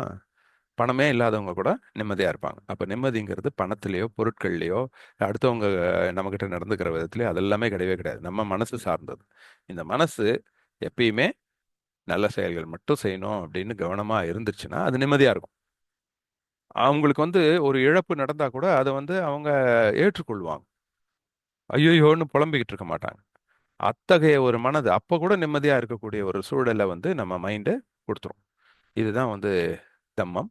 ஸோ இதை கேட்டதும் அவருடைய மனைவி, அந்த ஒருத்தர் வந்து விரக்தியாகி செத்த பிணம் மாதிரி பாலைவனத்துல சுத்திக்கிட்டு இருக்காரு இல்லையா, அவருடைய மனைவி வந்து இதை கேட்டுட்டு சமாதானம் அடைந்து ஒன்று சேர்ந்துட்டாங்க அப்படிங்கிறது தான் இந்த கதை.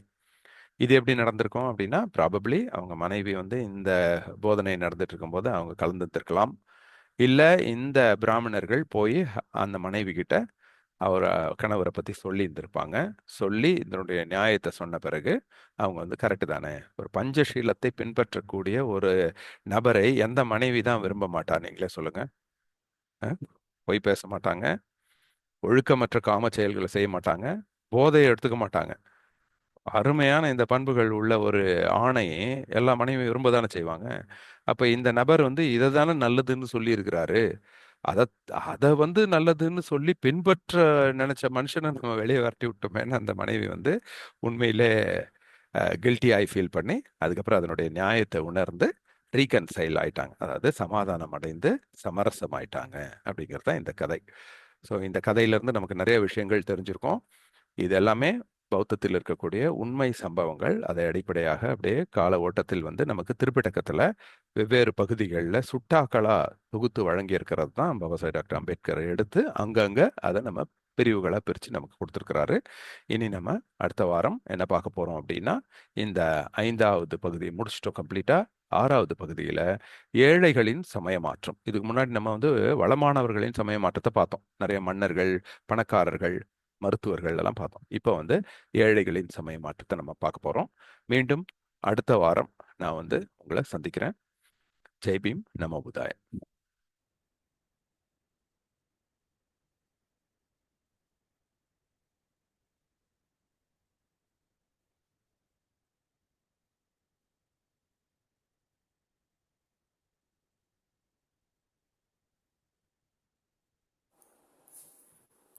Good morning sir. Good morning madam.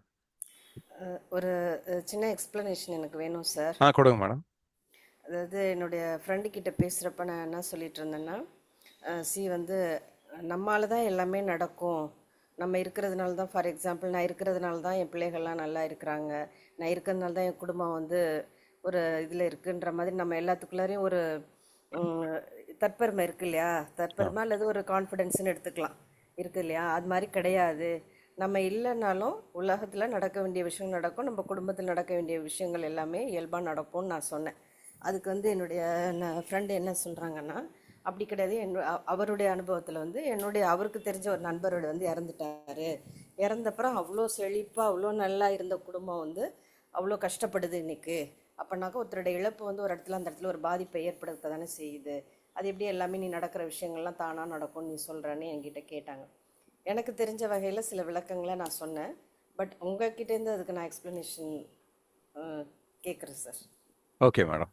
Okay, அதாவது முதல்ல நான் வந்து உங்களுக்கு வந்து ஒரு பாராட்டுக்களை தெரிவிச்சுக்கிறேன் மேடம். ஏன்னா இந்த ஒரு தம்ம செய்திகளை வந்து நீங்கள் ஒரு உரையாடல் மூலம் ஒரு டயலாகை ப்ரொமோட் பண்ணுறீங்க இல்லையா. புத்தர் செய்ததும் அதுதான். அவராக போய் வழியே போய் ஒரு உரையாடலை துவக்குவார். அப்போ துவக்கும்போது தான் அதுல இருந்து தெளிவுகள் கிடைக்கும். ஸோ அப்போ அந்த வந்து பேசுறதன் மூலம் உண்மையை வந்து அடுத்தவங்களுக்கு சொல்லிக் கொடுக்கறதுக்கு. ஸோ அந்த மாதிரி பணியில் நீங்கள் ஆல்ரெடி அந்த புத்தக வாசிப்பு செஞ்சுட்டு இருக்கீங்க, அதுக்கு என்னுடைய பாராட்டுக்கள். அதே மாதிரி அன்றாட வாழ்க்கையிலையும் நீங்கள் அந்த மாதிரி என்கவுண்டர் பண்ணுறீங்க பீப்புளை. அதனுடைய தொடர்ச்சியாக தான் போன வாரமும் நீங்கள் ஒரு கேள்வி கேட்டிருந்தீங்க. அந்த கேள்விக்கு வந்து நிறைவாக பதில் சொல்ல முடிஞ்சுதா என்னன்னு தெரியல. ஆனாலும் அது வந்து நான் நிறைய பேர் அதே மாதிரி கேள்வி இருக்கிறத நான் அப்புறம் தெரிஞ்சுக்கிட்டேன். அதனால அதுக்கு ஒரு செஷனே பண்ணணும்னு நினைச்சேன். இந்த வாரம் இறுதியில் அதுக்கு ஒரு பவர் பாயிண்ட் போடணும்னு நினைச்சேன். எனக்கு டைம் இல்லாமல் போயிடுச்சு. கண்டிப்பாக அடுத்த வாரம் அந்த உங்களுடைய சென்ற வார கேள்வி, அதாவது நமக்கு மட்டும் ஏன் இப்படி ஆகுது, நம்ம எல்லாரும் நல்லது தானே செய்கிறோம், அப்படி இருந்தும் இந்த மாதிரி ஆகுதே அப்படிங்கிற அந்த ஒரு மனம் எல்லாருக்குமே இருக்குது, நிறைய பேருக்கு. அது ஏன் வருது, அதுல இருந்து நம்ம எப்படி வெளியே வர்றது அப்படிங்கறத ஒரு பவர் பாயிண்ட் மாதிரியே நான் போட்டு நான் அடுத்த வாரம் சொல்றேன் மேடம். இப்போ இந்த வாரத்துக்கான கேள்வியில, அப்போ ஒருத்தவங்க ஏன்னா இந்த உலகம் வந்து ஒன்றை ஒன்று சார்ந்து தான் இருக்கு, அதுதான் சார்பு நிலை, லா ஆஃப் டிபெண்ட் ஆரிஜினேஷன், பதிச்ச சமுப்பதா. இப்போ ஒருத்தருடைய வலிமை இன்னொருத்தருக்கு மேல அதனுடைய தாக்கத்தை ஏற்படுத்தும். அது நல்ல தாக்கமா இருந்தாலும் சரி, தீய தாக்கமா இருந்தாலும் சரி, அது கண்டிப்பா அந்த தாக்கத்தை ஏற்படுத்த தான் செய்யும். அதுதான் கம்ம நியமம், அதுதான் அந்த கம்ம விதி. அப்போ அந்த வலிமை வாய்ந்த மனிதர் இறந்துட்டாரு அப்படின்னா, அப்ப அடுத்தவங்களால எப்படி வாழ முடியும் அப்படின்னா, இங்க வந்து முழுக்க முழுக்க ஒன்றை ஒன்று அவரை மட்டுமே சார்ந்து இல்லை. ஏன்னா இங்க ஒன்றை ஒன்று சார்ந்து இருக்கக்கூடிய நிறைய விஷயங்கள் இருக்கு. இப்போ கிடைக்கிற வாய்ப்பை பயன்படுத்தி நம்மளால முன்னேறிக்க முடியும். ஒரு கதவு மூடிச்சுனாலும் இன்னொரு கதவு திறக்கும் அப்படின்னு சொல்லுவாங்க இல்லையா? அந்த மாதிரி. இப்போ அந்த குடும்பம் அவர் இறந்த உடனே அது வந்து தன்னுடைய வலிமையும் செழுமையும் இழந்துருச்சு அப்படின்னா, அவங்க வந்து அங்க இருக்கக்கூடிய அந்த குடும்பத்தில் இருக்கக்கூடிய மற்ற நபர்கள் தங்களுடைய வாய்ப்புகளை அவங்க சரியா பயன்படுத்திக்கலன்னு தான் அர்த்தம். அப்ப அந்த இடத்துல அவங்க வந்து சரியா பயன்படுத்திட்டு இருந்தாங்கன்னா, அவங்க அந்த இழப்பை அவங்க எதிர்கொண்டிருக்க முடியும். அப்ப அதுக்கு என்ன பண்ணியிருக்கணும் அப்படின்னா, நம்ம கூட இப்போ நம்ம வாழும்போது நம்ம டிபெண்டண்டா வச்சுக்க கூடாது. நம்ம உதவி செய்யறோங்கிற பேர்ல நம்ம வந்து எல்லாரையும் டிபெண்டண்டா வச்சுக்க கூடாது. அதனால தான் புத்தர் என்ன சொல்றாரு, உனக்கு நீயே ஒளியாயிரு. அவர் வந்து வழியை தான் காட்டுவார். நம்மள கையை பிடிச்சி தூக்கிட்டு தலைமையில தூக்கிட்டு ஒரு இடத்துக்கு போக மாட்டார்.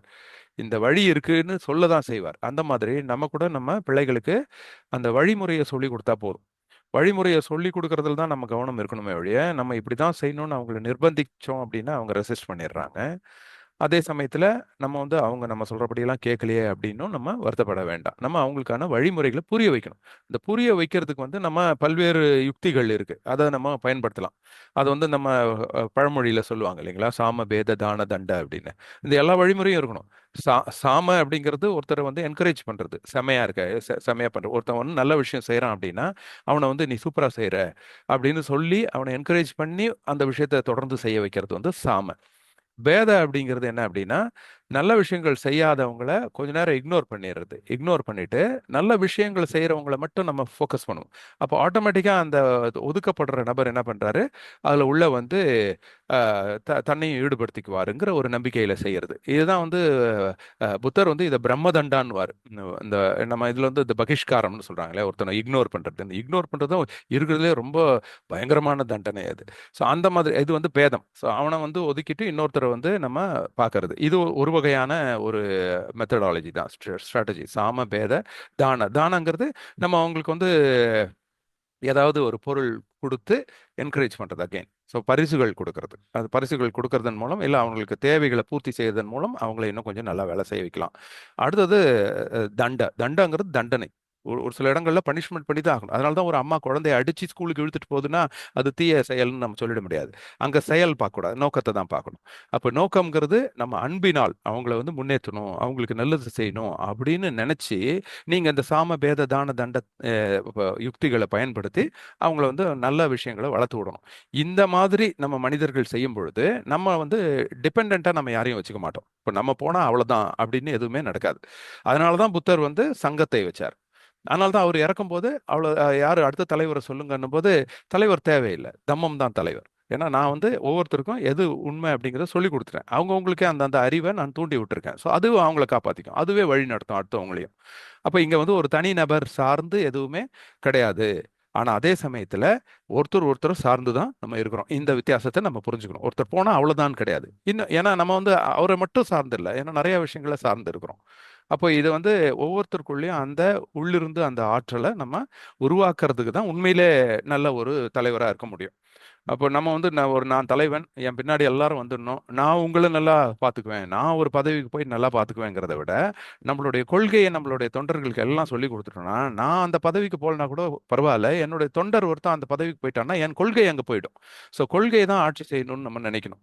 அதுதான் புத்தர் விரும்பினார். அதனால தான் அவர் இறக்கும்போது கூட, அவர் இறந்த பிறகு கூட 2500 ஆண்டுகள் கழித்தும் நம்ம இதை பற்றி பேசிட்டு இருக்கோம் அப்படின்னா, அங்கே வந்து நம்ம புத்தரை மட்டும் நம்பி இல்லை, அந்த புத்தருடைய தம்மத்தை நம்பி இருந்தோம்.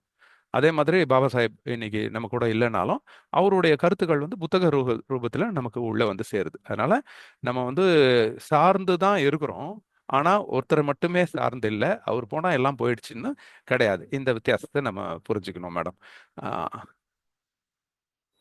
இது நான் என்ன விளக்கம் கொடுத்தேன்னாக்கா, சொல்லுங்க மேடம். அப்ஸ் அண்ட் டவுன்ஸ் வந்து லைஃப்பில் எல்லாருக்குமே இருக்கும். மேபி அவர் இருந்திருந்தா கூட வேற விதமான சில டவுன் பீரியட் கூட இருந்திருக்கலாம். இப்போ வந்து அவங்க இருக்கிறது வந்து டவுன் பீரியடில் இருக்கிறாங்க. பட் அதனால யாருமே இறந்து போயிடல, தன்னை உயிரை மாய்ச்சிக்கல, ஐயோ அந்த வீட்டில் அப்பா போயிட்டாங்களேன்னு யாரும் இறந்து போயிடல. அவங்க எல்லாரும் வாழணும்னு தான் நினைக்கிறாங்க.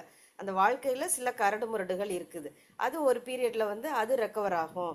இதுதான், அதாவது நம்ம இல்லைனாக்க அழிஞ்சு போயிடும், எல்லாமே மாறி போயிடும்ன்ற தோற்றம் வந்து அது தப்பு.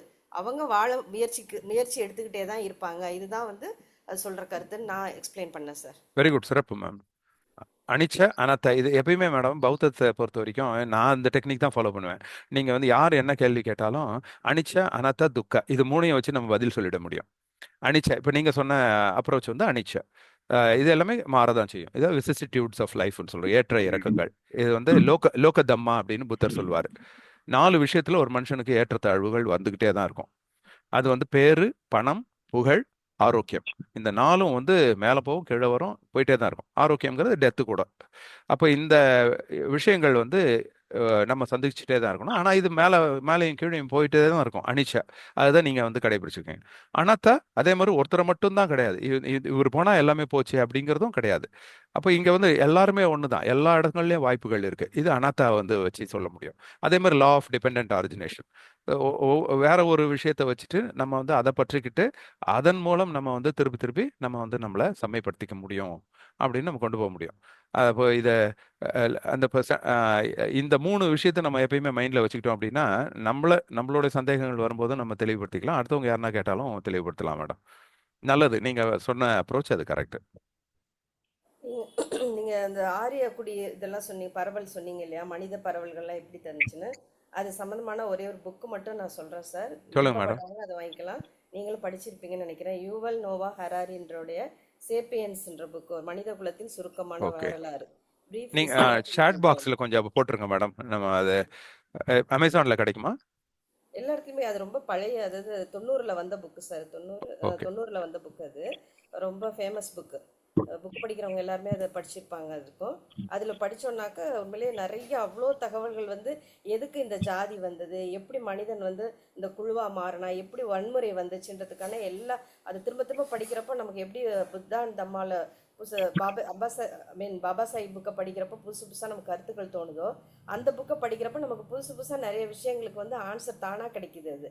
ஓ. அதனால வந்து அந்த புக்கு படிக்கிற ஆர்வம் இருக்கிறவங்க அந்த புக்கை வந்து நான் ரெஃபர் பண்ணுறேன் சார். நான் நீங்க சாட் பாக்ஸ்ல போட்டுருங்க மேடம். இதில் போடுறேன், சாட் பாக்ஸ்லனா இதாகிடும், இதில் போடுறேன் நான். குரூப்ல போட்டுருங்க. ஞாயிறு தம்மா உங்களுடைய குரூப்பில் எஸ் எஸ். போடுறேன் நான். ஓகே.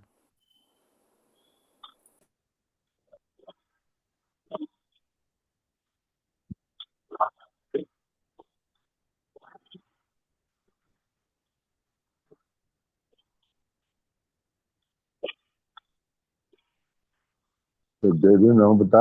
ஜெய்பீம் நமோ புதாய் பிரதர். சார் சார், அதான் நேற்று நீங்க அவ்வளோ இன்னைக்கு உள்ள உரை வந்து ரொம்ப அழகா இருந்தது.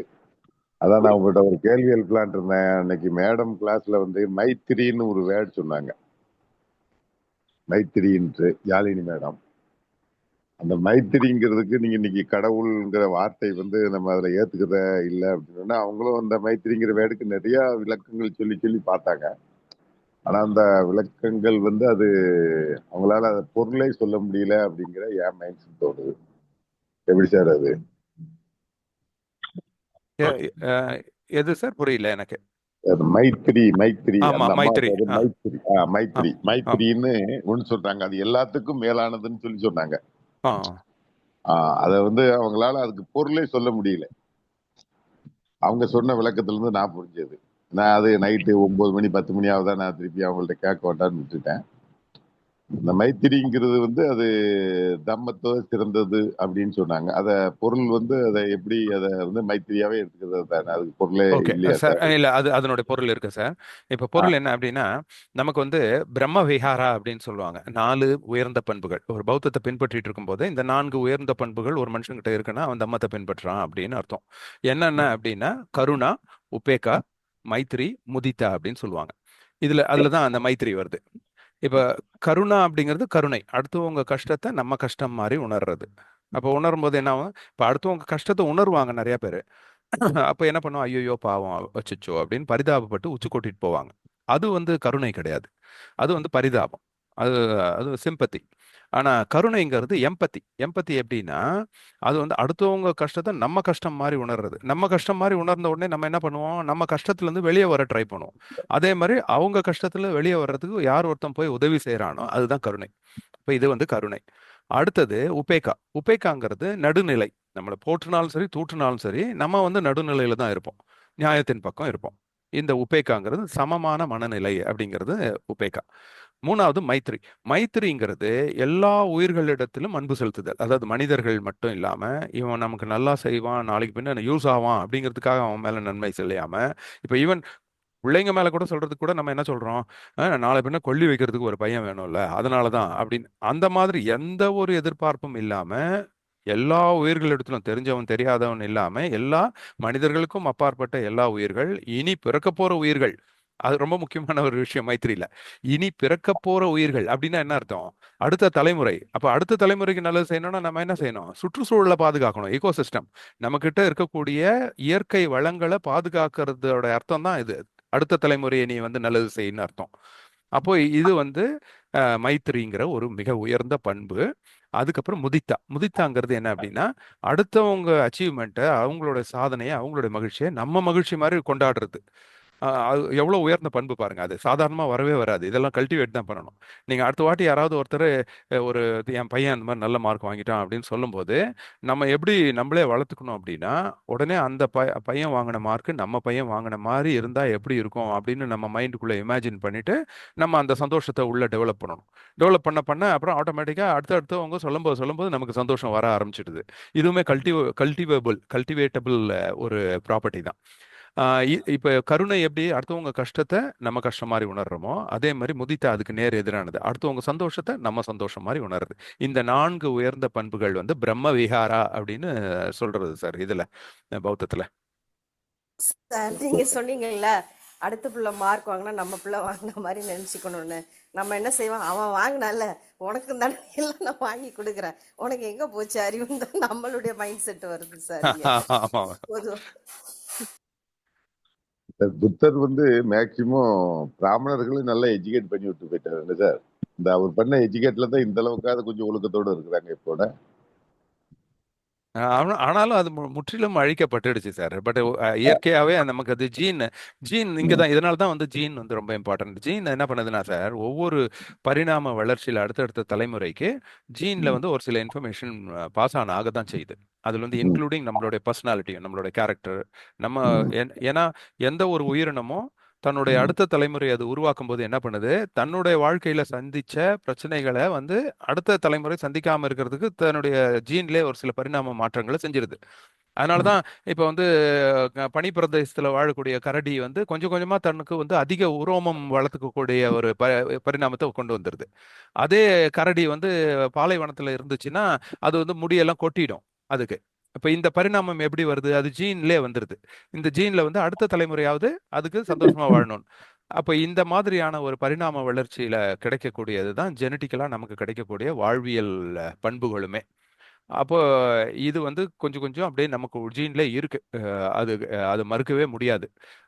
இது வந்து புத்தருடைய போதனைகள்ல வாழ்ந்த இந்த மண்ணுங்கிறதுனால கண்டிப்பா நமக்கு தான் அந்த எலிஜிபிலிட்டியும் இருக்கு, நமக்கான கெப்பாசிட்டியும் இருக்கு, ரெஸ்பான்சிபிலிட்டியும் இருக்கு. பௌத்தத்தை திருப்பி மறுபடியும் உலகெங்கிலும் பரவக்கூடிய ஒரு பொறுப்பு யாருக்கு இருக்குன்னா இங்க இந்தியாவில் இருக்கக்கூடிய மக்கள் தான். அதுலயும் குறிப்பா வந்து நம்ம சவுத்துல இருக்கக்கூடியவர்கள் தான் நான் சொல்லுவேன். ஏன்னா வரலாற்று ரீதியா பார்க்கும் பொழுது அது அது ஒரு பெரிய வரலாறு. அது சுருக்கமாக சொல்லணும் அப்படின்னா, இந்த தாக்குதல் வெளியிலேருந்து வந்த அந்த ஆரியர்களின் தாக்குதல் இருக்கு இல்லையா, ஆரியர்களின் தாக்குதல்ங்கிறது அப்படியே படையெடுத்து அவன் வந்து அடிச்சிட்டான் அப்படிங்கிறது வேணா வரலாற்று ஆதாரமாக இல்லாமல் போகலாம். ஆனால் அதில் தான் நிறைய பேர் டிஸ்பியூட் பண்ணுறான். ஆரியன் மைக்ரேஷன் கிடையாது, ஆரியன் இன்வேஷன் கிடையாது, ஆரியன் மைக்ரேஷன், அது நிறைய ஒரு கான்ட்ரவர்சி. பட் டெஃபினெட்லி அதில் ஒரு தாக்குதல்ங்கிறது எப்படி வச்சு பார்க்கணும்னா தத்துவார்த்த ரீதியான தாக்குதல். இங்க இருந்த பூர்வீக ஒரு தத்துவத்தின் மேல் ஒரு கடுமையான தத்துவ தாக்குதல் நடந்துருச்சு. அது வேத தத்துவம். அதை உள்ள நுழைச்ச உடனே அதை எதிர்த்து புத்தர் அங்க வந்து ஒரு மிகப்பெரிய மாற்றத்தை கொண்டு வந்துடுறாரு. அதன் பிறகு என்ன ஆகுது அப்படின்னா, அது வந்து பௌத்தம் அழிக்கப்படும் போது நார்த்ல வந்து அது பயங்கரமா அழிஞ்சிடுது. அதுக்குள்ளே நமக்கு வந்து சவுத்துல உள்ள வந்தது இல்லைங்களா, அந்த சவுத்துல உள்ள வந்தவங்க கிட்ட அது வந்து இன்னும் ஸ்ட்ராங்காவே இருக்கு. அதனால ஏன்னா இங்க இருந்த மூவேந்தர்கள் வந்து பயங்கரமான ரெசிஸ்டன்ஸ் கொடுத்துட்டாங்க. அந்த பௌத்தத்தை எதிர்த்து வரக்கூடிய மன்னர்கள்லாம் இவங்க நல்லாவே கடுமையா எதிர்த்துட்டாங்க. அப்போ இங்க வந்து பௌத்த தத்துவம் வந்து நிறைய நாட்களே வாழ்ந்தது. நீங்க ஜெனட்டிக்கலா பார்க்கும்போது ஜெனட்டிக் எவிடன்ஸ், நான் இப்போ ரீசெண்டாக கூட ஒரு ஆர்டிக்கல் பார்த்தேன். 100 ஆத்தர்ஸ் சேர்ந்து எழுதிய ஒரு மிகப்பெரிய ஆர்டிக்கல். அதுதான் வந்து the latest article, DNA evidence. இந்த டிஎன்ஏ எவிடன்ஸ்ல பார்க்கும் பொழுது வெளிநாட்டிலிருந்து வந்திருக்கக்கூடிய மரபணு வந்து நார்த் இந்தியாவில் இருக்கிறவங்களுக்கு தான் அதிகமாக இருக்கு. பூர்வீக மரபணு வந்து சவுத் இந்தியாவில் இருக்கிறவங்களுக்கு அதிகமாக இருக்கு. அதனால தான் நம்மளுடைய சிந்தனையும் வட இந்தியாவில் இருக்கிறவங்களுடைய சிந்தனையும் வேறுபடுது. நம்ம இங்க பேசக்கூடிய பகுத்தறிவுடைய விகிதம் அங்க வந்து நார்த்தில் வந்து கம்மியா இருக்கும். இதெல்லாமே வந்து மரபணு ரீதியா தான் வருது. அதனால நீங்க சொல்றது ஒரு வகையில சரிதான். இது வந்து அந்த பௌத்த உணர்வும் அறிவும் நமக்கு வந்து அடிப்படையிலே இருக்குது. இப்ப நம்ம வந்து செய்ய வேண்டியது என்னன்னா, நம்ம கொஞ்சம் நம்மளை இன்னும் கொஞ்சம் செம்மைப்படுத்திக்கிட்டு நம்மளே அதுக்கு முன்னுதாரணமா வாழ்ந்து காட்டி மற்ற மக்களுக்கும் எடுத்து சொல்லக்கூடிய எளிய வழிமுறையை பின்பற்றிட்டோம் அப்படின்னா புத்தர் செய்த ஒரு மாற்றத்தை நம்ம வந்து கொண்டு வந்துட முடியும். இந்த சார் நீங்க கரடிங்கிறது எனக்கு ஒரு சொல்றீங்க கேள்வி கேட்டிருந்தாருல, அதானே சார் அது? எது சார்? இந்த கரடி ரோமத்துக்கு வந்து ஒரு ஆளு பதில் போட்டிருந்தாருல, ஒரு ஆள் எப்பவுமே நம்ம கவுண்டர் பண்ணி நம்ம அந்த புத்த குழு இல்லையா? வார்த்தை குழுவுல இருந்த அதுக்கு அந்த அந்த கதையை தான் மெயின் பண்ணி டைப் பண்ணியிருக்கீங்க நீங்க. இல்ல இல்ல சார், அது வேற. அது அது அது சயின்டிபிக்கா, அது வேற அது வேற. சயின்டிபிக்கா, அது ஆ, வேற. Right, okay sir, Jai Bhim. Okay. Sir ஒரு question, sorry sir, last question. கேளுங்க நீங்க மேடம். சொன்னீங்க இல்லையா, ஆ, ஆ. அதாவது வந்து எல்லாம் மரபுலையும் வந்து நம்மளுடைய கேரக்டர்ஸ் வந்து இருக்கு அப்படிங்கிறது வந்து இட் இஸ் சயின்டிஃபிக்கலி ப்ரூவ்ட். அது வந்து சயின்ஸ் தியரி நான் ஏத்துக்கிறேன். பட் பாபா சாஹிப் என்ன சொல்றாருன்னா, knowledge is acquired, it is not inherited அப்படிங்கிறாரு. அதாவது அது வந்து இன்ஹெரிட்னாக்க த்ரோ ஜீன்ஸ் அப்படின்ற மாதிரி நம்ம எடுத்துக்கலாம். அந்த மாதிரி கிடையாது, நீ தேடி போய் அறிவை பிடிக்கணும்னு சொல்றாரு. அது ஒரு பக்கம் இருக்குது. பட் ப்ராக்டிக்கலாக பார்க்கும்போது பார்த்தீங்கன்னாக்கா இந்த பிராமண சமுதாயத்தில் இருக்கிறவங்கெல்லாம் கொஞ்சம் வந்து எல்லாத்துலேயுமே ஒரு அஹெட்டாக தான் இருக்கிறாங்க. அவங்க நம்ம 3% அன்னைக்கு ஆட்சி இது பண்ணுறாங்க அப்படின்னாக்கா வந்து அவங்க எல்லாத்துலேயுமே அந்த நாலேஜ் கேதரிங்ன்றதோ அந்த படிப்புலையோ எல்லாத்துலேயும் அவங்க ஷ்ரூடாக தான் இருக்கிறாங்க. அப்போ வந்து அந்த ஜீன் வந்து அங்கே ப்ளே பண்ணுதா? எனக்கு இந்த ஒரு கன்ஃபியூஷன் வந்து எனக்கு எப்பொழுதுமே இருக்கும் சார் எனக்கு. மேடம், அதனால தான் இது வந்து நேச்சர் பிளஸ் நர்ச்சர்னு சொல்றது மேடம். அது அடிப்படை மரபணுலையும் ஒரு சில விஷயங்கள் இருக்கு. இது வந்து சயின்ஸ் தான். அது மரபணு எப்படி வந்து இப்போ பிறந்த உடனே ஒரு கண்ணுக்குட்டி எப்படி வந்து பால் போய் குடிக்குது, அதுக்கு யார் சொல்லி தராங்க? அது வந்து வெளியில இருந்தா கத்துக்குது. அப்போ அதெல்லாம் பேசிக் இன்ஸ்டிங்ஸ். ஸோ இந்த பேசிக் இன்ஸ்டிங்ஸுங்கிறது மனுஷனுக்கு வந்து அப்படியே தள்ளி தள்ளி தான் வரும். இப்போ கூட நீங்கள் வீட்டிலே வளர்க்கக்கூடிய பூனையா இருந்தால் கூட எலி மாதிரி ஒரு பொம்மை வச்சிங்கன்னா கூட போய் பாய்ந்து போய் அதை பிடிக்குது. வெறும் பந்து போய் பிடிக்கிறதுக்கும் எலி மாதிரி ஒரு சின்ன வால் மாதிரி எதனா நீட்டிக்கிட்டு இருந்துச்சுன்னா அது பின்னாடி போகும். நீங்க ஒரு நூலை இழுத்துட்டு போனீங்கன்னா பூனை வந்து பயங்கர அலர்ட் ஆயிடும். இதெல்லாம் பேசிக் இன்ஸ்டிங்.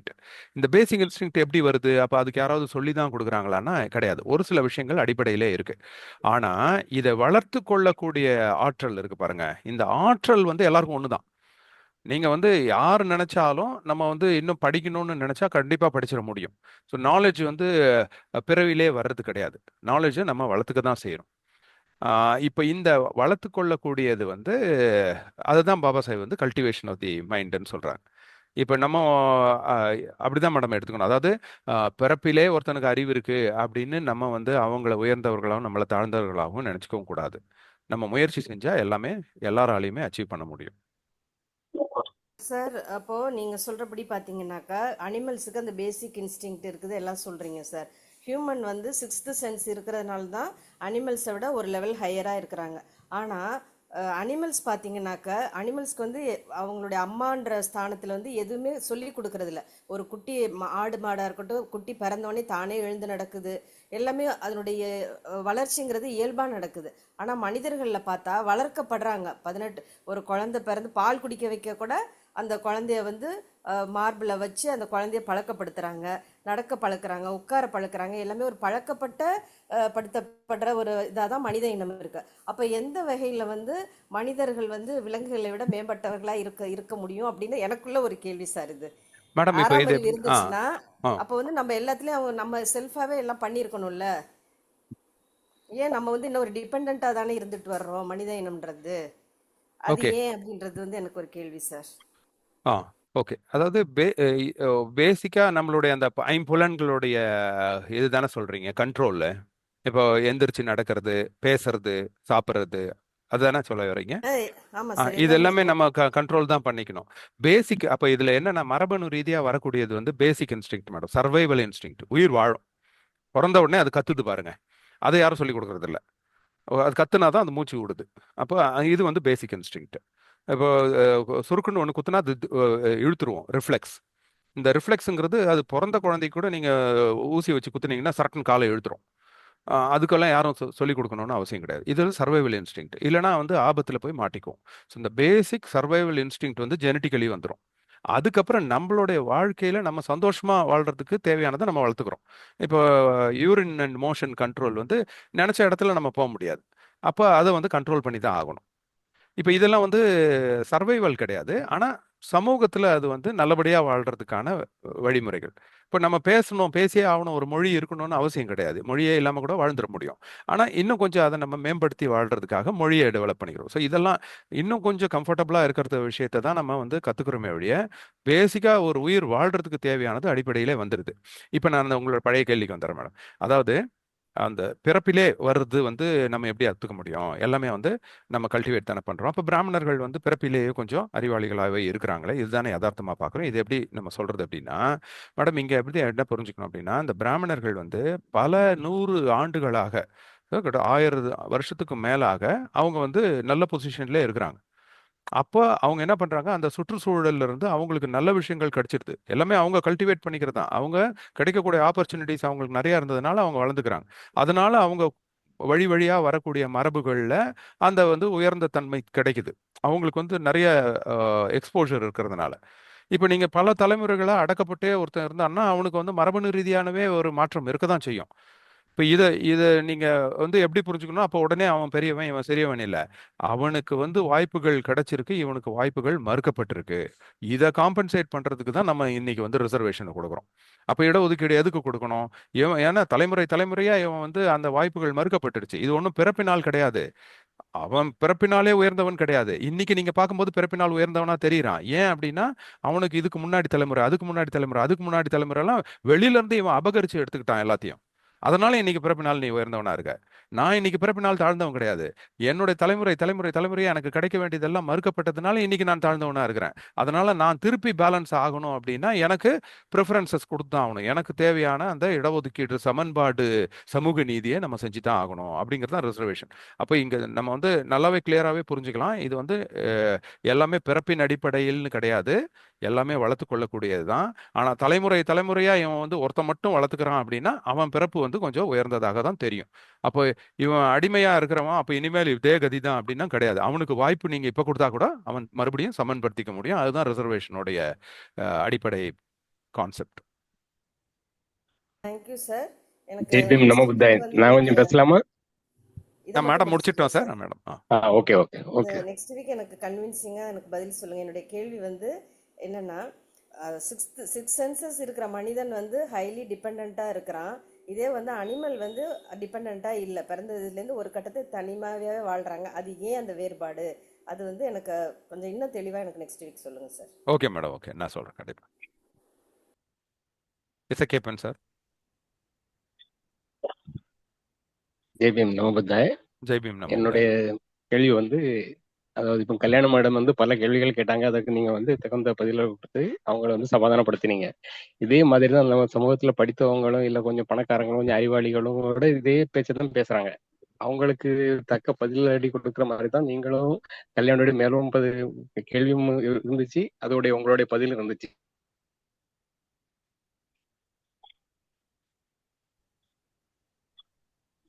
சார் நீங்கள் மியூட்டில் போயிட்டீங்களா என்னன்னு தெரியல, கேட்கல.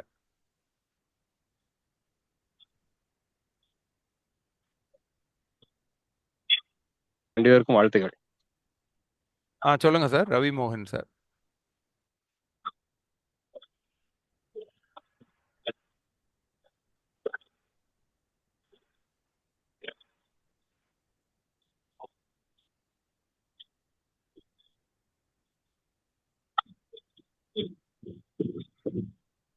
ஆ சார், அவர் இசக்கியப்பன் சார் மியூட்டில் போயிட்டாரு. மற்ற யாராவது பேசுறதா இருந்தா, எட்வர்ட் சார் நீங்கள் கை உயர்த்திருக்கீங்க, நீங்கள் பேசுங்க சார்.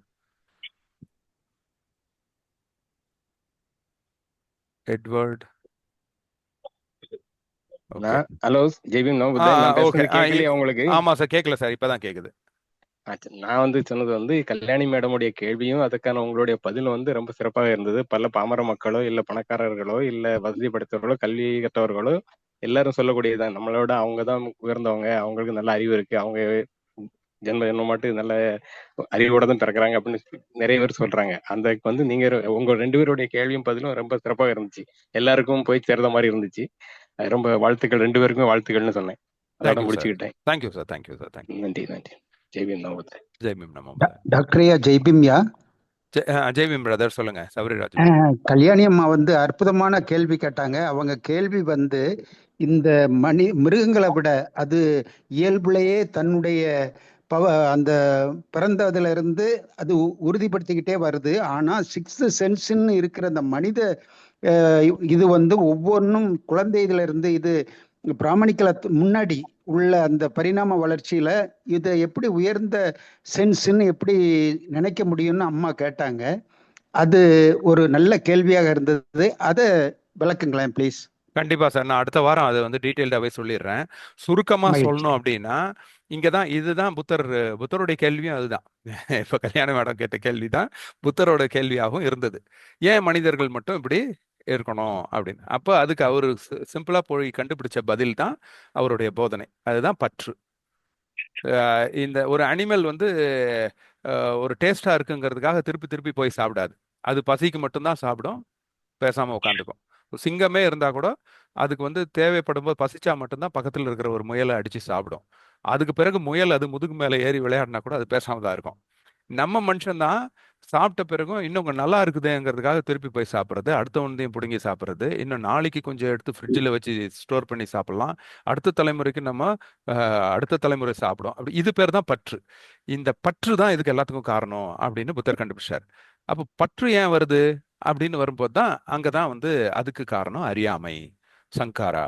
இந்த அறியாமைக்கு என்ன காரணம், எதை பத்தின அறியாமை அப்படின்னு சொல்லும் போது தான் அவருடைய தம்மமே அதுல தான் பேஸ் ஆகிருக்கு. ஆக்சுவலா நம்ம கரெக்டான அந்த கேள்வி அங்க கேட்கிறோம் அப்படின்னா அப்பதான் நம்ம தம்மத்தை நோக்கி உள்ள வந்துட்டோம், தம்மம் நம்மளை சூழ்ந்துக்குச்சின்னு அர்த்தம்.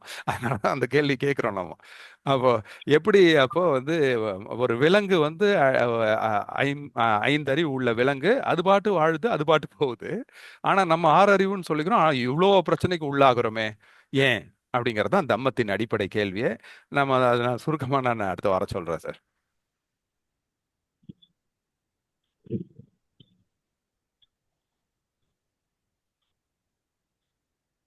அனைவருக்கும் வணக்கம்.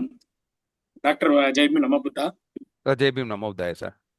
சார் ரொம்ப சிறப்பான உரை. ஒவ்வொரு வாரமும் நல்ல பயனுள்ள தகவல் கொடுத்துட்டு இருக்கீங்க. நீங்க சொன்ன மாதிரி அந்த பிராமணர்கள் கால்நடை வளர்ப்பு, அதாவது அவர்களும் மாட்டுக்கறி உண்றார்கள் என்பதற்கு இது ஒரு சான்று தான்.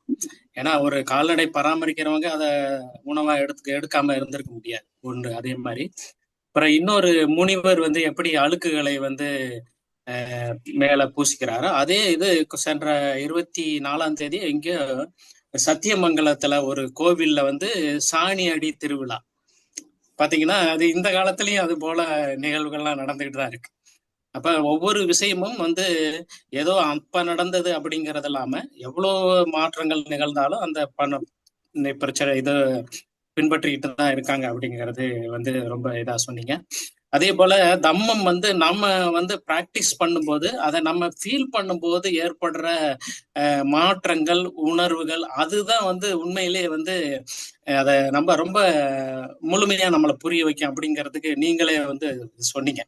அது போலதான் ஒவ்வொருத்தரும் இந்த நிகழ்ச்சியில இருக்கிறவங்க தம்மத்தை வந்து, ஏன்னா ஒவ்வொரு உணர்வும் புத்தா சொன்னதோட சம்பந்தப்பட்டிருக்கு அப்படிங்கிறத நம்ம முதல்ல புரிஞ்சுக்கணும். ஏன்னா அந்த உணர்வுகள் எப்படி நமக்கு எப்படி ஒரு பாதிப்பையோ இல்ல நன்மையோ தருதுங்கிறத நம்ம வந்து தம்மத்தோடு ஒன்றிணைந்து பார்க்கும்போது அது வந்து நமக்கு வந்து பயன்படுறதை விட மற்றவங்களுக்கு சொல்லுவதற்கும் இது வாய்ப்பா இருக்கும். அந்த அனுபவத்தை நீங்க பகிர்ந்துக்கிட்டீங்க.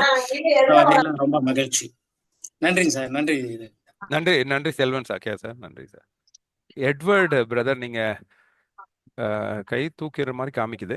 ஒன்றும் இல்லைன்னா நான் கையை இறக்கிறேன். ஓகே, சண்முகராஜா எதுவும் சொல்ல விரும்புறீங்களா? ஐயோ, அன்மியூட் ஆயிடுச்சா? ஓகே, சரி. Thank you sir sir. தேங்க்யூ. இன்னொரு செய்தி சார். சொல்லுங்க சார். இந்த மைத்திரி இந்த இதை வந்து பாபாசாஹிப் இப்போ ஒரு இடத்துல எப்படி கம்பேர் பண்ணுவார் அப்படின்னா, இந்த பிரெஞ்சு புரட்சியில வந்து சகோதரத்துவத்தை மேம்படுத்துவதற்காக அங்க புரட்சி ஏற்பட்டது. ஏன்னா சமத்துவம் அதோட சேர்ந்த சகோதரத்துவம் மேம்படணும் அப்படிங்கிறத விட நம்ம இந்திய தத்துவம், அதுவும் குறிப்பா புத்தருடைய தத்துவம் எதிலிருந்து மேம்பட்டு இருக்கு அப்படின்னா இந்த மைத்திரியில தான் மேம்பட்டு இருக்கு அப்படின்னு கம்பேர் பண்ணுவார். அதனால வந்து ஒட்டுமொத்த ஒரு எல்லா உயிர்களையும் நேசிக்கக்கூடிய, அது ஆழம் அகலமற்ற எல்லையற்றது அப்படிங்கிற அளவுல வந்து மைத்திரி வந்து அளவீடா இருக்கு. அது வந்து எல்லாத்தோட உயர்ந்த பண்புங்கிறதையும் நம்ம வந்து இதுல ஒரு நிமிஷம். ஜெய்பீம் நவோபுத்தாய். நான் இசக்கியப்பன் மும்பைல இருந்து பேசுறேன். எனக்கு கொஞ்சம் ஹிந்தியும் தெரியும். அதனால நான் ஹிந்தியில அந்த மைத்திரிங்கிறது வந்து நட்புக்கு பயன்படுத்துவாங்க. நட்பை தான் மித்ரன் அப்படின்னு சொல்லுவாங்க. சுங்கமித்ரன் இருக்கல, சுங்கமித்ரன் பேர் வந்து மித்ரன். அதாவது நட்புக்கு பேர் தான் மித்ரன் அப்படின்னு அர்த்தம். சுங்கமித்ரன் இப்போ ஒரு சேனல் ஒரு தீயவர் அதை நட்புக்காக சொல்ல வரல. மைத்திரி அப்படிங்கிறது வந்து நட்பு. அதுதான் மைத்திரின்னு சொல்றது. ஹிந்தியில வந்து எனக்கு தெரிஞ்ச விளக்கம் அதுதான். மைத்திரிங்கிறது வந்து, அதாவது பாலி மொழியில மைத்திரின்னு இருக்கலாம், ஹிந்தியில மித்ரன்னு சொல்லுவாங்க, மைத்ரன்னு சொல்லுவாங்க. அந்த நட்பு தான் எல்லாத்தோட உயர்ந்த இது. அதைதான் புத்தர் வந்து பாபா சாஹிப் வந்து பயன்படுத்தியிருக்கலாம் அப்படிங்கிறது என்னுடைய கணிப்பு. அது என்னுடைய இது. நட்புக்கு பேர் தான் மைத்திரின்னு சொல்றாங்க. சார், நட்புங்கிறது ரொம்ப சின்ன வார்த்தை. பட் நம்ம மைத்திரிங்கிறது எதுல இருந்து வருதுன்னா மெத்தான்னு வருது, பாலி. ஏன்னா சமஸ்கிருதத்துல வந்து தங்கிறத த்ரன்றுவாங்க. அதாவது தன்னாங்கிறத அவங்க திருஷ்ணான்னு சொல்லுவாங்க, கண்ணாங்கிறத கிருஷ்ணான்னு சொல்லுவாங்க, தம்மாங்கிறத தர்மான்னு சொல்லுவாங்க. ஸோ அந்த மாதிரி தான் மெத்த அப்படிங்கிறத அவங்க மைத்ரின்னு வருது அது. ஸோ இந்த மைத்ரி, அப்போ மைத்ரிங்கிற வார்த்தை எதுல இருந்து வருதுன்னா அது மெத்தால இருந்து வருது. மெத்தா தான் பாலி. அந்த மெத்தாங்கிறது வந்து not only friendship, it is love. Not only love, not only loving kindness towards all beings, all living beings. And இப்போ ஏற்கனவே பிறந்த, இப்போ இருக்கிற, இனி பிறக்க போற அப்படின்னு அந்த முக்காலத்துக்கும் சேர்த்த ஒரு உணர்வு. உண்மையில அது ரொம்ப சுப்பீரியர் ஃபீல் தான். சார், வித் யுவர் பர்மிஷன் ஒரு அனௌன்ஸ்மெண்ட் கொடுத்துக்கவா சார்? சொல்லுங்க மேடம், அதோட நம்ம நிறைவு செஞ்சிடலாம் உங்க அனௌன்ஸ்மெண்ட்டோட. சொல்லுங்க மேடம். நைட்டு டெய்லி திங்கள்லேருந்து சனிக்கிழமை வரைக்கும் இரவு 9லேருந்து 10 வரைக்கும் நம்ம பாபா சாஹிப் எழுதின புத்தகங்களை வந்து வாசித்து கலந்துரையாடல் செய்துட்டு வர்றோம். நம்ம இது மெயினாக வந்து பெண்களுக்காக ஆரம்பிக்கப்பட்ட, பெண்கள்கிட்ட போய் பாபா சாஹிப் சேரணும், அவருடைய கருத்துக்கள் அறிவு சேரணுன்றதுக்காக ஆரம்பிக்கப்பட்டது. ஆனால் அதில் பெண்களுடைய வருகைங்கிறது கம்மியாக இருக்குது, ஆண்களுடைய வருகை தான் அதிகமாக இருக்குது. அதனால் முடிந்த வரைக்கும் இங்கே இருக்கிறவங்களும் கலந்துக்கிட்டு, வீட்டில் இருக்க பெண்களும் இது கலந்துக்கிட்டாக்க நம்மளுடைய புத்தரையும் கொண்டுட்டு போகலாம், நம்ம பாபா சாஹிப்பையும் ஈஸியாக கொண்டு போகலாம். ஏன்னா ஒரு வீட்டில் பெண்கள் வந்து நிறைய விஷயங்களை முடிவெடுத்தாதான் அந்த குடும்பத்தில் மாற்றங்கள் வரும்ன்றது என்னுடைய ஒரு கருத்து சார். இது மட்டும் நோட் பண்ணிக்கிறேன் sir. Thank you sir. Okay madam, thank you very much. Thank you. டயத்தை கொஞ்சம் மாற்ற முடியுமான்னு பார்க்க சொல்லுங்க சார் அவரை. மேடம் ஆமா சார், நம்ம 9 to 10 வந்து நம்மளுக்கு நம்ம பெண்கள் இது ஒண்ணு எடுக்காங்களா, அதே டைம் தான் அவங்க டைமும் வருது சார். சரி, அது அப்ப நீங்க அது யோசனை பண்ணுங்க மேடம். அது அந்த கோரிக்கையை வச்சிருக்கிறாரு. 1.5 வருஷமா நடத்திட்டு இருக்கிறோம் சார். இது இந்த ஓ ப்ரோக்ராமு. ஸோ அதனால நேரம் அதை மாற்ற முடியாது. சரிங்க சார். அப்போ நம்ம வந்து இதில் கலந்துக்கிறவங்க இல்லை, அதில் கலந்துக்கிறோம் விருப்பப்பட்டவங்க கொஞ்சம். கலந்துக்கலாம் சார். எஸ், விருப்பப்பட்டவங்க கலந்துக்கலாம். தனிப்பட்ட ஒருத்தருக்காக வந்து நம்ம வழக்கமாக போகிற விஷயத்தை வந்து மாற்ற முடியாது. விருப்பம் இருந்தால், நேரம் இருந்தால் கலந்துக்கோங்க, அவ்வளோதான். ஓகே, பேரலாக போயிட்டு இருக்கட்டும். அதில் ரெக்கார்டிங் இருந்தால் போடுங்க மேடம். ஸோ அதை விடுபட்டவங்க அப்புறம் கூட பார்த்துக்குவாங்க. Okay sir, thank you sir. Thank you, thank you. So SK நான் சார் டாக்டர் குட் மார்னிங், நான் ராஜு பேசுறேன். எஸ்கே பாம்பேல இருக்காருன்னா உங்க நாமியார் மீட்டிங் பாம்பேல எதுவும் அரேஞ்ச் பண்ண வாய்ப்புகள் இருக்கா? SK can answer you. ஐ ஆம் also living in Bombay, Nivi Mumbai. அது அந்த அது விஷயம் மட்டும் எனக்கும் ஆசை இருக்குது. ஆனா பொருளாதார இதனாலதான் நான் இது பண்ண முடியாம இருக்கேன். நம்ம இடத்துல வந்து நான் இருக்க பகுதியில் வந்து ஒரு 100 பேர் 150 பேர்கிட்ட நம்ம மக்களே இருக்கிறாங்க. அவங்கள வச்சு அது நாங்கள் ஏதாவது மிரரோடு ஆர்கனைஸ் பண்ண மிரரோடு உறவினர் சங்கம்னு ஒரு சங்கம் வச்சிருக்கிறோம். அதை வந்து வருடாந்திர நிகழ்ச்சியெல்லாம் நடத்துறோம். பொருளாதார சிக்கல் தான் எல்லாரும். அதனாலதான் நான் அதை வச்சு இந்த நிகழ்ச்சி கண்டிப்பா நடத்தணும்னு என் மனசுல என்ன இருந்துச்சு. ஆனா அதை பொருளாதார சிக்கல் காரணமாக நான் அது பண்ணல. மும்பைல ஒரு அழைப்பும் ஒரு மருத்துவர், ஒரு ராஜீவ் சண்முகம்னு ஏதோ ஒரு சண்முகராஜ் ஒன்னு ஒரு மருத்துவர் வந்து நம்ம போட்டோ ஷூட் பண்ணி இது நேரடி ஒளிபரப்புக்காக பண்ணாங்கல்ல, அவங்கள தொடர்பு கொள்ளலாம்னு காரணம் அவங்க நம்பர் என்னிடம் இல்லை. நான் தான் பேசுறேன். அவர் தான் சார், நம்ம நன்றி. ராஜு தான் முத்து வீரன் வருது. சார் நன்றி தான் நன்றி மும்பைல நன்றி இருந்து ஐயா, நமக்கு நன்றி அந்த அதனாலே அவரே வாலண்டியர் பண்றாரு. சார் வந்து கொஞ்சம் பொருளாதார ரீதியா ஹெல்ப் பண்ணுவார் சார். நீங்க எஸ்கேபன் சார், நீங்க ராஜு சார் நம்பர் வாங்கிட்டு நம்ம சார், நீங்க ராஜு சார், நீங்க உங்க நம்பர் கொஞ்சம் சொல்லுங்க. I will contact him. Yes. Shanmugaraj he also from Mumbai, அவர் ஹேண்ட் ரைஸ் பண்ணிருக்காரு. ஓ சார், சொல்லுங்க சார். சண்முகராஜ் சார், நம்ம புத்தா ஜெய்பீம் சார். நான் மும்பையில் சார், நான் வந்து கோயம்புத்தூர்ல இருக்கேன் சார். எக்ஸலண்டா இருந்து சார் ஷேர் பண்ணீங்க. ரொம்ப நிறைய விஷயங்கள் தெரிஞ்சுக்கிறோம்.